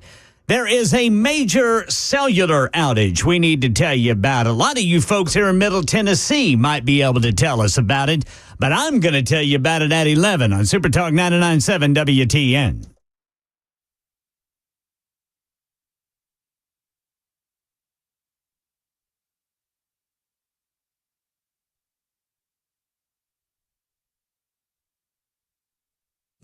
I love it when that bass drops. I'm Cameron Smith. You're listening to The Chris Hand Show. We're keeping Dan Mandis in our thoughts as he's got a grandbaby on the way. Maybe already here. I don't know. Big if true. Very, very excited about that. Matt Murphy is next, and I got him a souvenir from the game. So I'm very excited about that, too. But any hints to that souvenir? Well, there's a lovely drawing here that I think came from Johnny B or his wife, and this one's sitting right there, but it's just a Dirty Dogs tailgate koozie from that game, and I'm going to give him that like I'd give kryptonite to Superman. That's what he needs. I love Matt Murphy, and Matt Murphy loves the Georgia Bulldogs. Yeah. So I get it. But it's all right to bring him down a peg every once in a while. Yes, it is. I get this all the time. People were asking me, are you an Alabama bandwagon fan? No, I was born an Alabama fan. I was literally dressed in Alabama gear before I could walk. My dad played for Coach Bryant, and so there was no choice. I was, guess what? Several Halloweens running, I was an Alabama football player. Nice. That was the costume. Yeah. And so I had no choice in the matter. So, and then the super text line messenger said, well, that's neat to hear. They still suck. Go Vols. And that's how you do it, people. It's perfectly fine. Hey, I hear that cackle back there. You guys still don't have a quarterback. Oklahoma. Yeah, we're in the SEC. Mm-hmm. Yeah. Look, did great versus Tennessee. Great work. Yeah, guys. We've got one more hour left. We still have so many topics that we need to talk about. I wanted to talk to you guys about my experience with the 75 hard. I guess it's a diet plan. I guess it's a lifestyle, discipline, whatever. Some lessons learned for those of you that have been kind of following along. I want to talk about the favorability polls, things that I think do matter.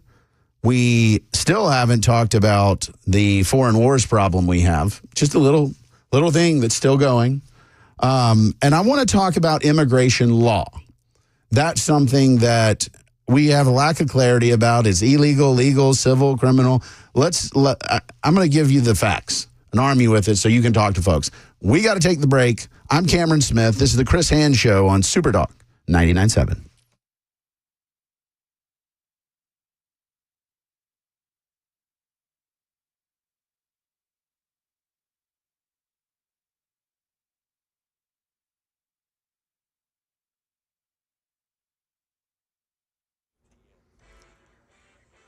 Eleven o'clock on the dot. I'm Ken Weaver with your top stories. Once again, got that crash. The eastbound East Loop downtown right before the 40 split. Got the full forecast coming up in 5 minutes. Right now, Verizon says it is working to restore service after hundreds of thousands of users reported issues this morning. Things like unable to send calls or texts. President Biden speaking from the White House today about Hurricane Helene. What's being done at the federal level to help those Americans affected by this devastating storm? The president saying he has directed his team to provide, quote, every available resource as fast as possible to your communities. Keeping them all in our prayers and all the lives lost. And those particularly unaccounted for, there's nothing like wondering, is my husband, wife, son, daughter, mother, father alive? Now, last check, at least 70 missing in East Tennessee. The total death toll has now risen to 100 from Helene. North Carolina hit with flooding it hasn't seen in a century. Here is Morgan Norwood. The state, they're forced to fly many of the resources out to that region right now because the roads there are either ravines, they've been washed out, floodwaters, or submerged in mud from the landslides and the mudslides there. At one point, more than 1,000 people were unaccounted for. That number, according to Buncombe County officials, has gone down to about 600. Much of that is due to the lack of internet, power, cell phone service. Many of the landlines also down. In a town east of Atlanta, 17,000 people still worried about returning to their homes after a massive fire at a nearby chemical plant forced them from their homes this weekend. Here's Steve Onsunsami. Clouds of burning chemicals filled the sky in Conyers, Georgia for most of the day Sunday, and people miles away could see what looked like skyscrapers of smoke. Authorities shut down the busy interstate nearby, backing up traffic in both directions for hours. Families who agreed to leave spent the night in makeshift shelters. And with the holiday shopping season looming, the nation's retailers hoping a strike by dock workers on the Gulf Coast and the eastern seaboard can be averted. Jim Ryan says supply chains could be crippled by any work stoppage. The International Longshoremen's Association is demanding higher pay and job security from the companies that own the ports and ocean carriers. And if there is a strike, there is a trickle-down effect if you closed a port for a month or 2 months. But Margaret Kidd, who teaches supply chain and logistics at the University of Houston, says, I don't see that happening. She believes Washington will step in, although President Biden has said he has no plans to intervene. Israeli Prime Minister Benjamin Netanyahu today posting a message that the Israeli leader said was meant for the people of Iran. I know you don't support the rapists and murderers of Hamas and Hezbollah, but your leaders do. You deserve more. The people of Iran should know Israel stands with you. May we together know a future of prosperity and peace. That's the latest news. Weather is next. I'm Ken Weaver, WTN News. The guaranteed offer is the easiest way to sell your home. It's really simple. We bring you an all-cash offer. You close in as little as 21 days. No home inspections, no lockboxes, no open houses. Go to markspain.com to get a guaranteed offer and start packing.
Welcome back for the last hour of the Chris Hand Show. I'm Cameron Smith, filling in for Chris, who filled in for Dan, because Dan is going to become a granddad. So we're excited for him and his crew. I really like the top of the hour intro to this show because it's Reagan saying government is the problem. Reagan was a happy warrior, and that's one of the things that I preach is who we are and how we carry ourselves matters every bit as much as the policies we pursue. Still does. Never changed. And I understand that some of you guys want to be negative. You want to believe America is becoming a third world country. I'd ask you, where'd you hear that from? Because my guess is it was a politician. They were telling you, hey, if we don't do something like elect me now, this bad stuff will happen. No, I'm not whistling past the graveyard. I think the approach has to be that of the happy warrior, and we have to go after those policies to correct what's wrong. But the idea that I would ever surrender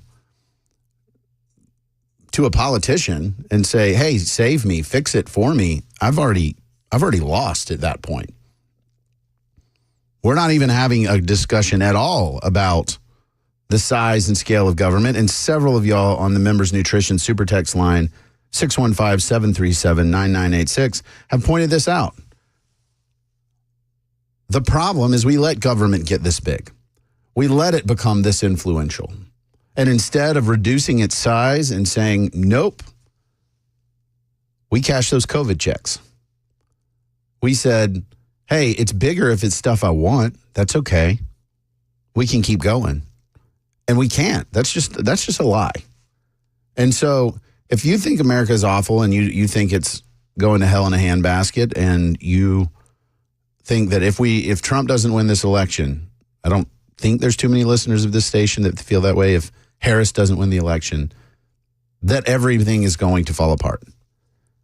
Literally, for every election of my lifetime, the candidates have said, here is the atrocities that will happen if the other candidate wins. It is a political tactic.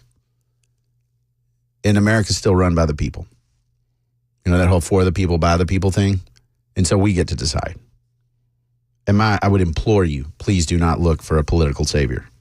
Do not look to a senator or congressperson or state legislature to fix everything.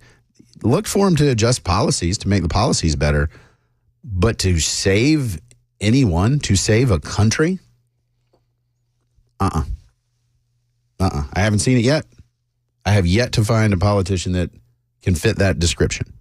David has got some questions about Harris's tax plan, and hopefully we got some answers. David, thank you for your patience. What's up, man? Hey, as I understand it, with Harris's tax plan, if she has her way, what it's going to do to home ownership in America is every year when our house values rise, we're going to have to pay taxes on that as if it's income. Like we've all got that kind of loose sitting in our pockets, and whether you got the money or not, you're going to pay it. And she has said that she's going to go after corporate landlords. And let's ask ourselves, who are the corporate landlords? Are these our neighbors who have busted their tails to buy an extra house or two as an investment for when they get old? You know, they're going to have to pay those taxes too. And if they can't pay their taxes, guess what happens? You lose your property. This is a great big game of Monopoly, and she owns boardwalks. The worst landlord in America, the worst the worst slumlords in America is our U.S. government. Just look at the projects. Sure. We're all going to be living in them. So here's her tax plan. Here's my question, David. Yes, sir. If, let's just say, Harris's tax plan, it's pretty clear. It's a tax and spend tax plan. It's, I'm going to tax the wealthy. I'm going to tax corporations. That's who she wants to go after. She's been real clear about that, and she's going to spend it. You know, Trump's plan is different, but he still wants to spend it. Are we better off with raising the taxes if we want to spend, or is it better for us to borrow and spend and keep taxes low? Oh, Lord help us. I agree, David. I agree. I mean, I hear you. Thank you for the call, David. And I think David's right to bring this up, but I trust the Tax Foundation. They're a pretty good, honest broker about the tax plan. And frankly, I don't listen to a politician describe somebody else's tax plan because they usually just lie.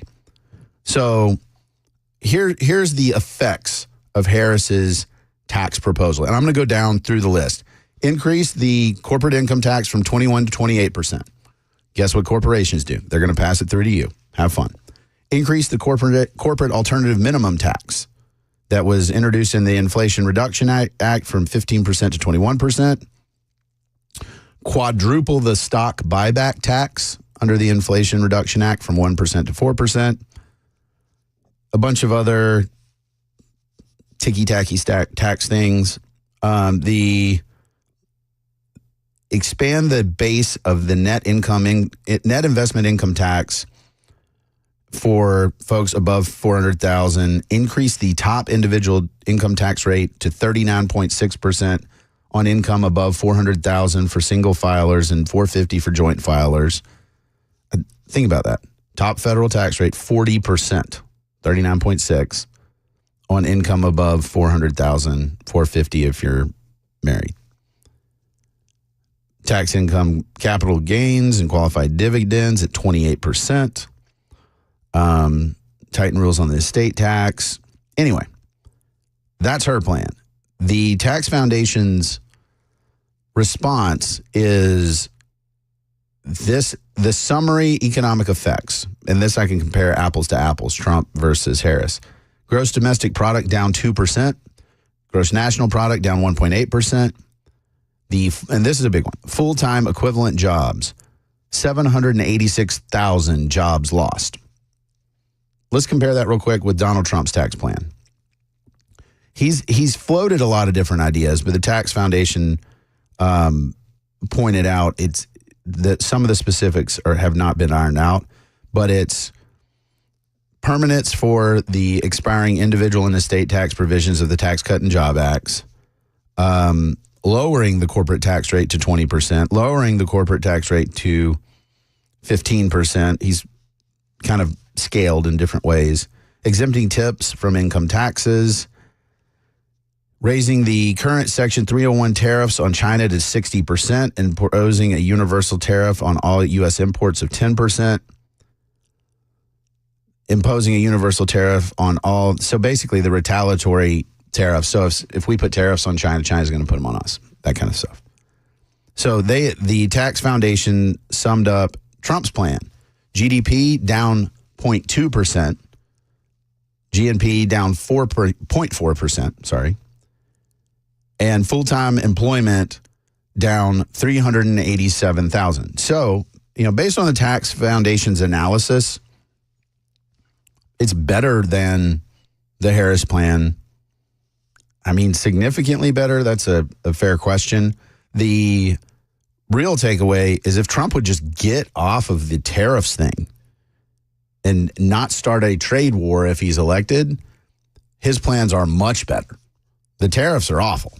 They are not, they don't make any economic sense. He should not do them. And that, if he just leave that alone and not play that game, his tax plan is way better. But, this is my point. If we're lowering taxes, as I think most of us who are conservatives want to do, you've got to lower spending too, or you just add to the debt. And I think that's where we just never have that conversation. Harris is like, well, I want to raise revenue by taxing the daylights out of the rich, and I want to spend it on things I like. That's basically her plan.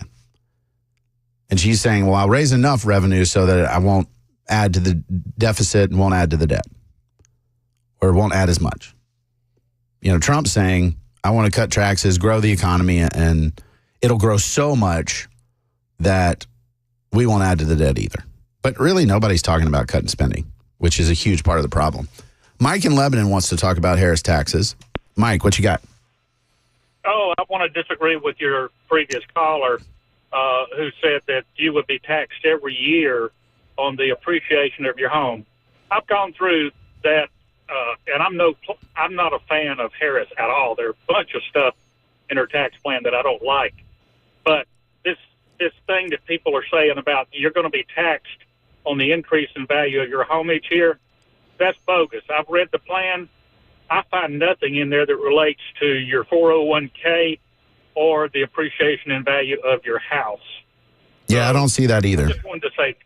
Yeah. Okay, good. All right. Well, I appreciate it, Mike. And look, folks, I get it. You hear something and that's there. And I don't see that. What they may be talking about is Biden and others have floated at times a tax on unrealized capital gains. So that means let's say you have stock, you paid $100 for it, it's now worth $400, where there's $300 of gain that hasn't been realized yet because you haven't sold the stock. And Democrats have floated proposals to do that kind of thing. And in theory, by extension, you could put that on housing and other stuff. But the context of the stock market's the only place that I've seen it.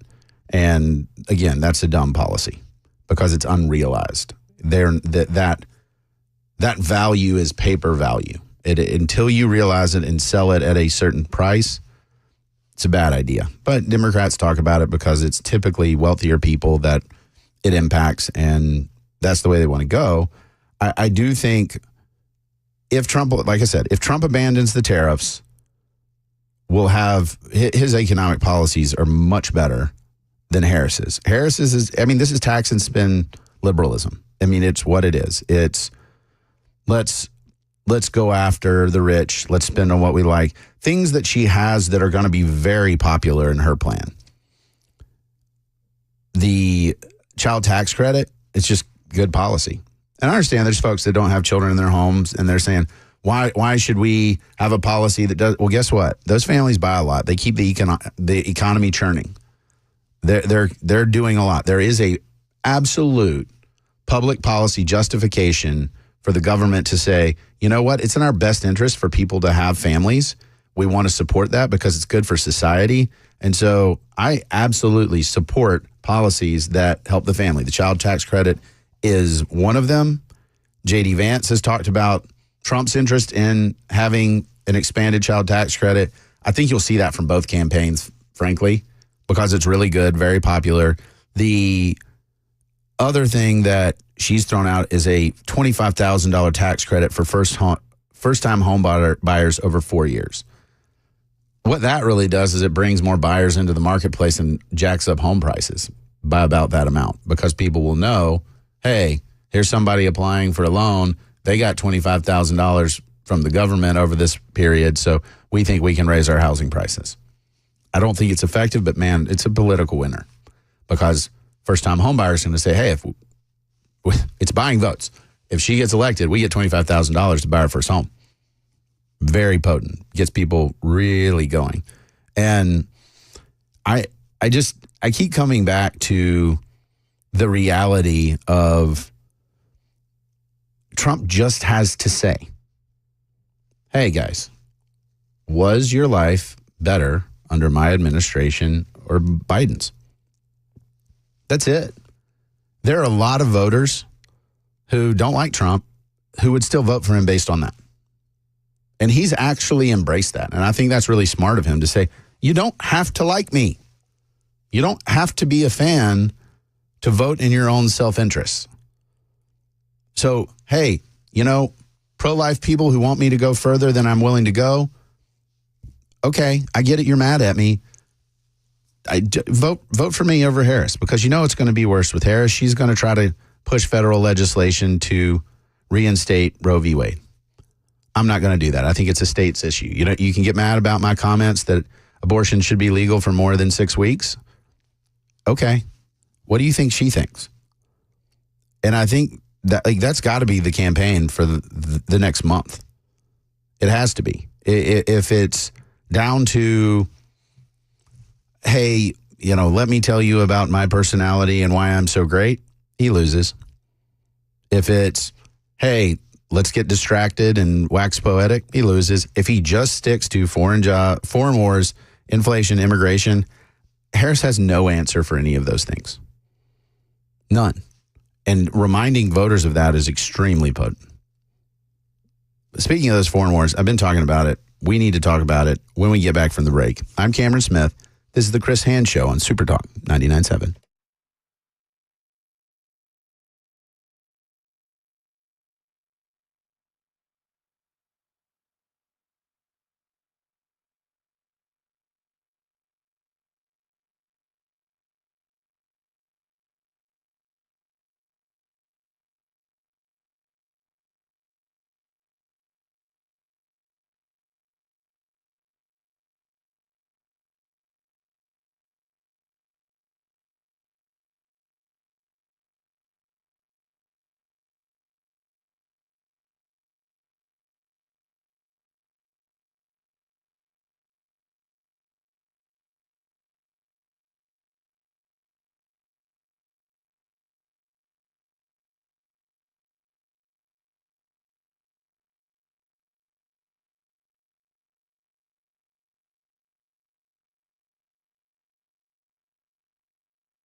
Hey, it's Dan Mandis, and I am so glad that California Closets has fixed my closet catastrophe. After exact measuring and planning, they came over and got to work. Yeah, once it was all plotted out on their 3D CAD system, the pieces are measured, cut, and precisely installed into my space. It was clean, fast, and professional, and above all, my new closets look and function great. Now, this was my dormer, and now this is my new dormer thanks to California Closets. Look at all of this added space for shirts and shoes, you name it, and it is cut so precisely, simply amazing. And my old closet that has now been reborn as the ultimate in style and functionability, making the best use of the space that I had. They can work on just about anything: bedrooms, garages, home offices, closets, pantries, and so much more. Find them online, CaliforniaClosets.com, and see what they can do for you. You can schedule a free design consultation. Mention my name, CaliforniaClosets.com.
Well, we've got breaking news involving the second would-be assassin of former President Trump. Also, the death toll from Hurricane Helene has just risen. More on that coming up at 11:30 on Super Talk 99.7 WTN.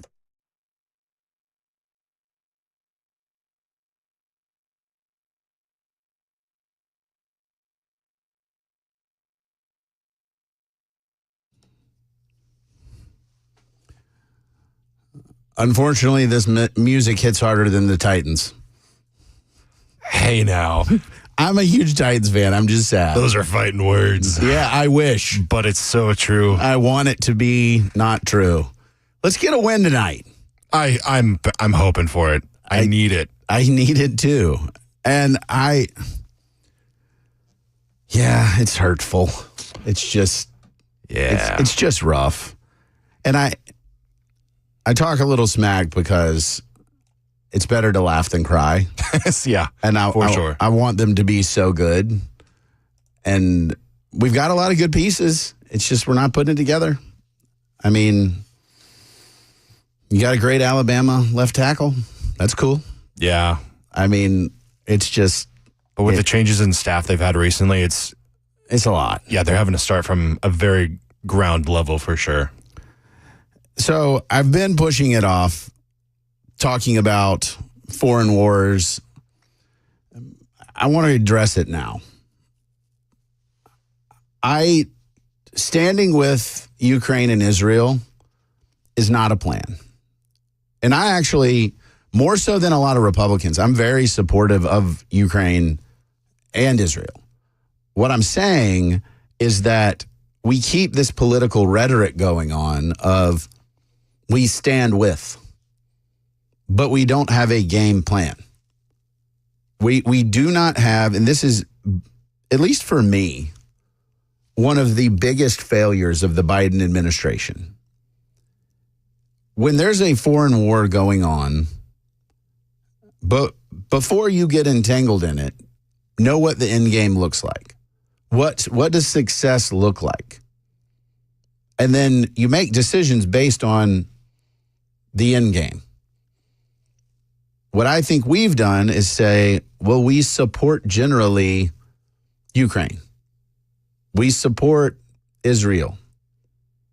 And I, again, have no problem with that as a practice, but tell me what the game plan is so we don't end up with Vietnam. Because when I saw Zelensky here campaigning for his country, which any good leader would do, it struck me that his big ask is, let us use American munitions to strike deep within Russia, to hit those targets, to up the transaction costs, to make them leave us alone. I don't know how we look at this and say, like, from Russia's standpoint, the only reason we are not in direct conflict with Russia is because we have the fig leaf of we don't have troops on the ground, or we're not the one pulling the trigger. But man, I mean, we're pretty close, right? And if we remove that, we're in a global conflict. We are in a war with Russia. And before we do that, we need to be clear about the endgame and what we actually want. Trump's policy on this has basically been to say it wouldn't have happened on my watch. That's not a policy, to be clear. He's saying, well, I wouldn't have let it be like this. And then he kind of issues vague statements about the kind of resolution that we'll end up having. By contrast, Harris and, by extension, Biden have no plan. It is literally stand with, which is great for the military-industrial complex. It is great for the folks that make the munitions that are getting blown up at scale in that conflict. But without a plan, we're in a dangerous position. And this is not a statement about support Ukraine or not. It's if you have no plan, you're in a dangerous position. I'm sorry for, folks who just say, hey, we need to do whatever it takes. Whatever it takes to what? Do we need Ukraine or do we need Russia out of Crimea? How far, where is the line that needs to be drawn now? Is it a full removal of Russia from any of the Ukrainian territories? Okay, that's fine. Then let's do what it takes to do that. If we're not willing to do what it takes, then we need to figure out where we want to end up. Because otherwise, it's just going to languish forever. We're going to be doing this forever. And I don't support that. Russia is not a sympathetic plaintiff here. They clearly are in the wrong. I am not a Russian apologist. I will not say that Vladimir Putin's being perfectly reasonable. He's not. He is not a good guy. Russia does not share our values. And when I speak of those, I'll be specific. It does not share our value of civil liberties. You criticize Vladimir Putin in Russia, you go to prison. You vanish. There's not a free press. There are not a lot of freedoms, which is super great if you're aligned with Putin. It's not great if you're not. And I think we need to be sober about that, but good grief. We don't have a game plan. And until somebody gives me the game plan, we're just in a very dangerous situation because I do not want American soldiers killed. I do not want another global war. But we have to be clear about where we are. And where we are right now is we got to take a break. I'm Cameron Smith. This is the Chris Hand Show, and you're listening to Super Talk 99.7.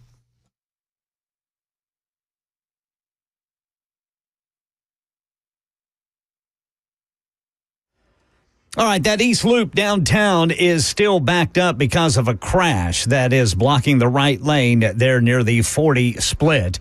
And we've got soggy weather moving out, which we can appreciate definitely in parts of Middle Tennessee, or actually East Tennessee. Full forecast coming up in 5 minutes.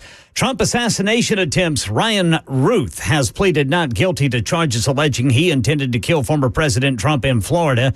The 58-year-old appeared in federal court in West Palm Beach today. The hearing lasted less than 5 minutes. Ruth's lawyers entered a not guilty plea on his behalf. And the U.S. is sending more troops to the Middle East to bolster security and to be prepared to defend Israel if necessary. The Pentagon says, quote, a few thousand more troops, mainly from multiple fighter jet squadrons, are headed to the Middle East. Meanwhile, the death toll stands at 107 from Hurricane Helene. President Biden speaking from the White House today about what's being done at the federal level to help. He says he has directed his team to provide, quote, every available resource as fast as possible to the communities in need. I'm here to tell every single survivor in these impacted areas that we will be there with you as long as it takes. Here in Tennessee, the death toll is 4. 62 people still missing in Washington County, 32 missing in Unicoi County. The sheriff there says more than 100 people have been out searching, but the debris is just too much. Many of the first responders that are working right now do not have water. They don't have electricity. And they're leaving their families to come help others.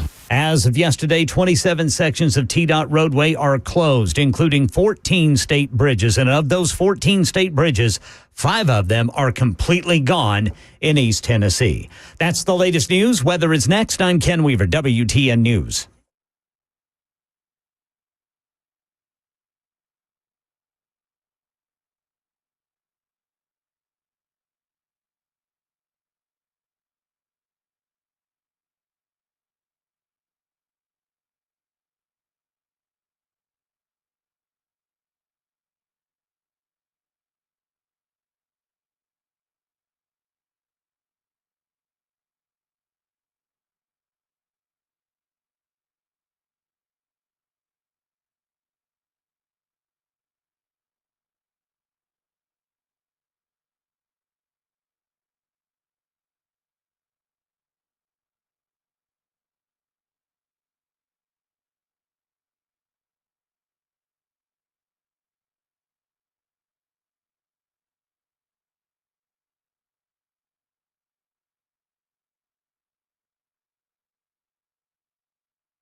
Hey, what's up, guys? This is Matt Murphy for Members Nutrition. I want to tell you about the Members Nutrition difference, and I want to encourage you to go over to the Members Nutrition website. Number one, they believe at Members Nutrition that they can sell vitamins and supplements at a lower cost point, and they're doing it every single day at membersnutrition.com. Number two, they want to make these products right here in the United States of America, not from some overseas company, and they do that every single day. I encourage you to go to membersnutrition.com. You'll get 50% off your purchase price at checkout. You don't have to put in any codes. Just go to membersnutrition.com. Once again, membersnutrition.com.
Welcome back to the Chris Hand Show. I'm Cameron Smith. Thank you for bearing with me as my voice is a little because I was cheering so hard at the Alabama-Georgia game. Wrapping up the idea, the challenges posed by these foreign wars, we've got to talk about Israel. How we treat the nation of Israel matters deeply, especially those of us who are Christians. I could hear Benjamin Netanyahu's speech to the United Nations, when he was referencing Moses and Solomon. Hey, look, he's engaging those of us who believe that the nation of Israel is important for more than just, hey, it's another nation on earth. How we treat Israel matters. Again, my concern is that there's no game plan. The Biden administration is sort of mealy-mouthed about a two-state solution and, well, we want peace in this. Like, sure, people have wanted peace in that region for a very, very long time, and it has not happened. And I'm not suggesting that we should look at everything Israel does and say, oh, it's perfectly fine. Because Israel is a country, too, just like the United States. We make mistakes. They can make mistakes. But their clarity here has been, you attack us. Some of you have been attacking us for a very long time. We're tired of it, and we're coming after you. They've been unmistakable about that. They've said they want peace, but it is not a peace where they are regularly attacked. Mason Ray says, turn the freaking music off. Ray is we got to pay attention to Ray. He gets wild. Hey, man, he's important. Hey. It's the Chris Hand Show. We let that music ride.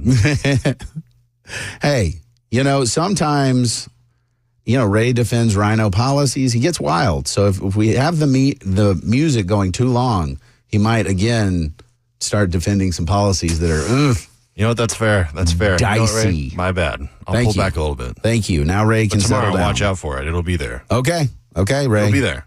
For you, we did that. But tomorrow, who knows? It could get wild again. The issue with Israel is Israel has been very clear about what they demand. You've got to stop shooting at us and give us our people back. And until Hamas engages with that, until Hezbollah, go down the list, they are going to be aggressive here. And if the United States is not clear about what that means, we're going to get drawn into a conflict there. In fact, we could get drawn into both conflicts. And I think we need to be very clear about what we expect, what the game plan is. What I've heard from the Biden administration has been repeatedly saying the same thing. We need to get the hostages back, and we need to have a two-state solution. Okay, that's neat, but that's very much like Trump saying this Ukraine-Russia thing would have never happened. Okay, cool. What are we doing? And y'all, we got to watch this, because I do not think we have the level of leadership needed to navigate these things well to keep our children out of combat. And my sons are nearing the age, particularly my oldest, where, hey, in a couple of years, he's draft eligible. And so this is hitting real close to home.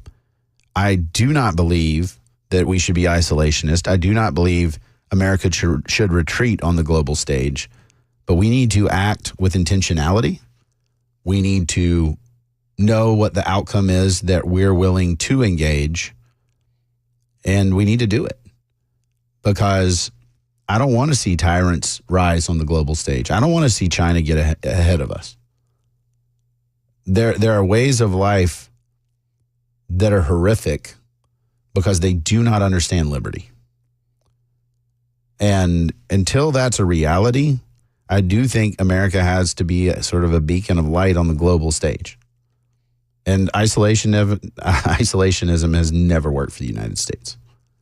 And a couple of you guys, chimed in with cheeky comments about Zelensky coming hat in hand to America to try to get help for his country. Man, I hope the president of the United States, whoever that is, if we were ever in a bad situation, would go hat in hand to our allies and say, help us.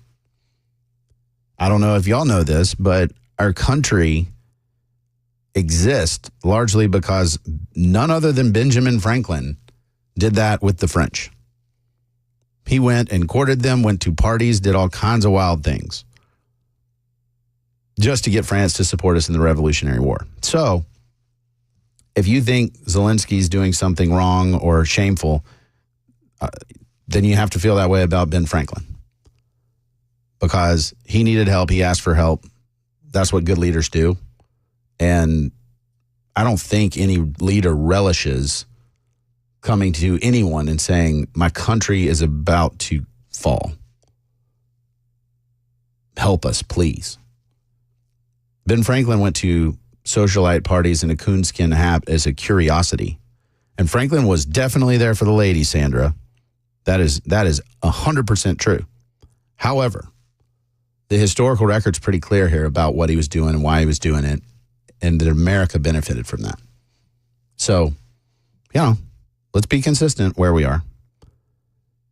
And Jason has a take. I say we give nothing else to Ukraine until they're willing to sit down and talk with Russia. I actually agree with you, Jason. The problem here is Russia is going to say, we want this portion of your country. Ukraine's going to say, no. And to expect someone, and I understand most of you guys would give up California right now if we were in a conflict, and that was it. But the idea of giving up a piece of your country is tough for any leader in any country to accept. And so I think that's what's making those discussions very hard to have. And I also think one of the things we're learning right now is, man, global warfare has changed. It is radically different. And things we thought were an advantage for us may be not as much of an advantage as we thought because of drones and guerrilla tactics being very different. So, that's kind of where we are. A couple other things I want to hit real quick, mostly because, and Wendy keeps looking up 75 and hard. That is not what 75 hard is. In fact, that's going to really not be safe for work. So don't do that. But a couple friends and I, we did 75 hard. It's 75 days. You've got to drink a gallon of water a day, 2 workouts a day. One's 45 minutes outside, one's 45 minutes either outside or inside. 10 pages of nonfiction consumed every day, and you have to have a diet and stick to it. I did the Mediterranean diet. And wow, what a difference. I'm down 30 pounds. My blood work, I had it in June and just had it done last week. Radical difference. Wow. Blood pressure, bad cholesterol, all that stuff. And so it's not like a diet, it's just discipline. How many days in are you? I'm done with it. You just finished? I did it. And actually the guys, there were 9 of us who did some version. 3 of us did the true 75 hard. Yeah. 475 days. We ended last Tuesday. Wow. And just the discipline to do it, it takes you away from sitting on your phone and like scrolling. I bet, and getting tangled in all that mess, because you got things you got to do. You got to do them early. You got to develop a better routine. That was huge for me, to the point where those of us who made it are like, well, we just want to keep on the same diet. We may like exercise a handful, like 3 or 4 times a week instead of 14. Yeah. But, we want to keep the same lifestyle because, and Haggerty talked about this, Senator Haggerty talked about this on Friday, one of our biggest expenditures as a nation is healthcare. Yeah. Because we're unhealthy. And I have not had any processed food now for like 80 days. Wow. And I feel incredible. That's awesome. And so I'm telling you guys, give it a chance. Give discipline a chance. I mean, man, if you guys can do that, then maybe you run for Congress, and then maybe we got a chance. I mean, you never know. You never know. If you can stay away from the sugar for 75 days, maybe you can help us with the sugar daddies in Washington that want to give us our own money back. They're saying, I am so gracious. I am doing government spending on the backs of your children and grandchildren. Everything is fine, right? Wrong. So wrong. We've got to take a break. I see Matt Murphy in the house with his flowing locks and his shades, so I know it's going to be a good show. We'll take a break. We'll see if I can wrangle him in here for the end of the show so I can give him his souvenirs. This is the Chris Hand Show. You're listening to Super Talk 99.7.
Welcome back to the final segment of the Chris Hand Show. It's been an awesome 3 hours. I'm Cameron Smith.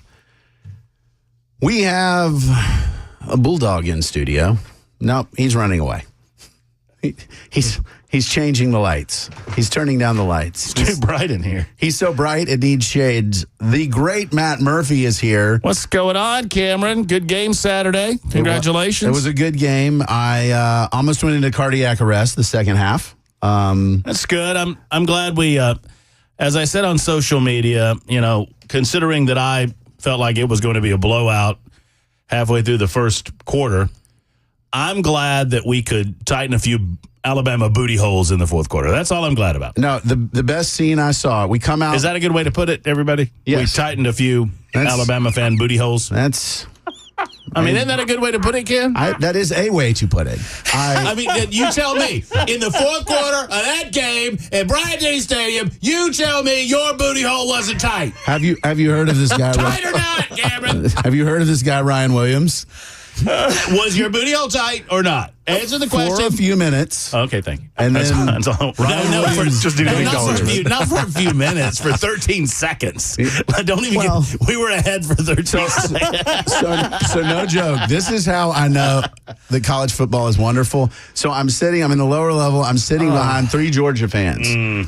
A lot of the Georgia fans had left. Like several of them, they travel really well. There were a ton of Georgia people there. And the 3 in front of me at halftime. And when you're down 28-0, you would have left too. Oh, no. Nick Saban has told us for years we can't leave or we'll die. And Nick Saban's no longer a coach. I've heard this. Yeah. But the 3 guys in front of me, they huddle for a group prayer. They're standing with the teams are coming out at halftime and they huddle for a group prayer. And I watched them and I'm like, oh, no.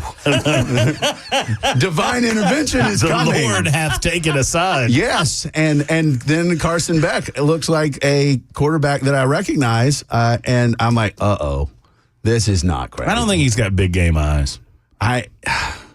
It was I just don't. It was crowded. It was crazy. It was everything great about football. Trump was there. Trump! There were more guns in Tuscaloosa than I've ever thought possible. Kid Rock's handing out $500 to people in the. Did you see that, Ken? I did. Concession stand. And the box with Trump was the best box of all time. The best box of all time. No, it was. It was Hank Marjorie Williams, Taylor Greene, Hank Williams Jr., Kid Rock, John Daly. John Daly was there. I'm like, John Daly's in there. No way. He's not a politician. No. It was like everything that every foreigner has ever hated about America was right there in that box. And I'm like, okay. Thankfully, they did not introduce Tommy Tuberville, so we didn't have to You're just talking about the Bama-Georgia game so that we don't have to do a cross about the child tax credit. That's what you're doing. Well, you don't like the child tax credit. It's not conservative. Yeah, sure it is. No, it is not. It's letting families keep their money. In zero way is it conservative. Tell me more. You're borrowing money against the debt of the United States government to redistribute wealth from one group of people to another.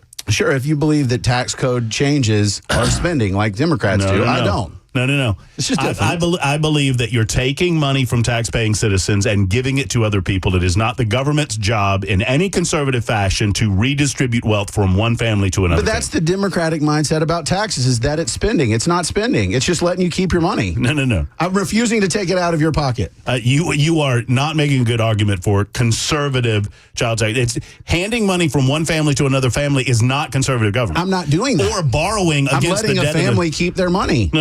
No, you're not. I am. No, that is a lie. That's what a child tax credit is. No, the child tax credit is, most of these families don't pay anything in federal taxes, Cameron. You don't have to make it refundable. They don't pay in federal taxes and they get a check. That is a redistribution of wealth. That is. The credit itself is not. 50% of American households don't pay federal taxes, then Cameron. Don't make it refundable. Well, it's not. Well, no. It is not in any way conservative. But everybody loves it because it's free money. No, COVID checks are redistribution. No. That's exactly what the child tax credit is. It's not. It is. Then you don't understand it if you don't believe me. All right, we'll be back in a moment for the Matt Murphy portion of the broadcast day. I'll shut up. I'm on fire today. Super Talk 99.7 W2.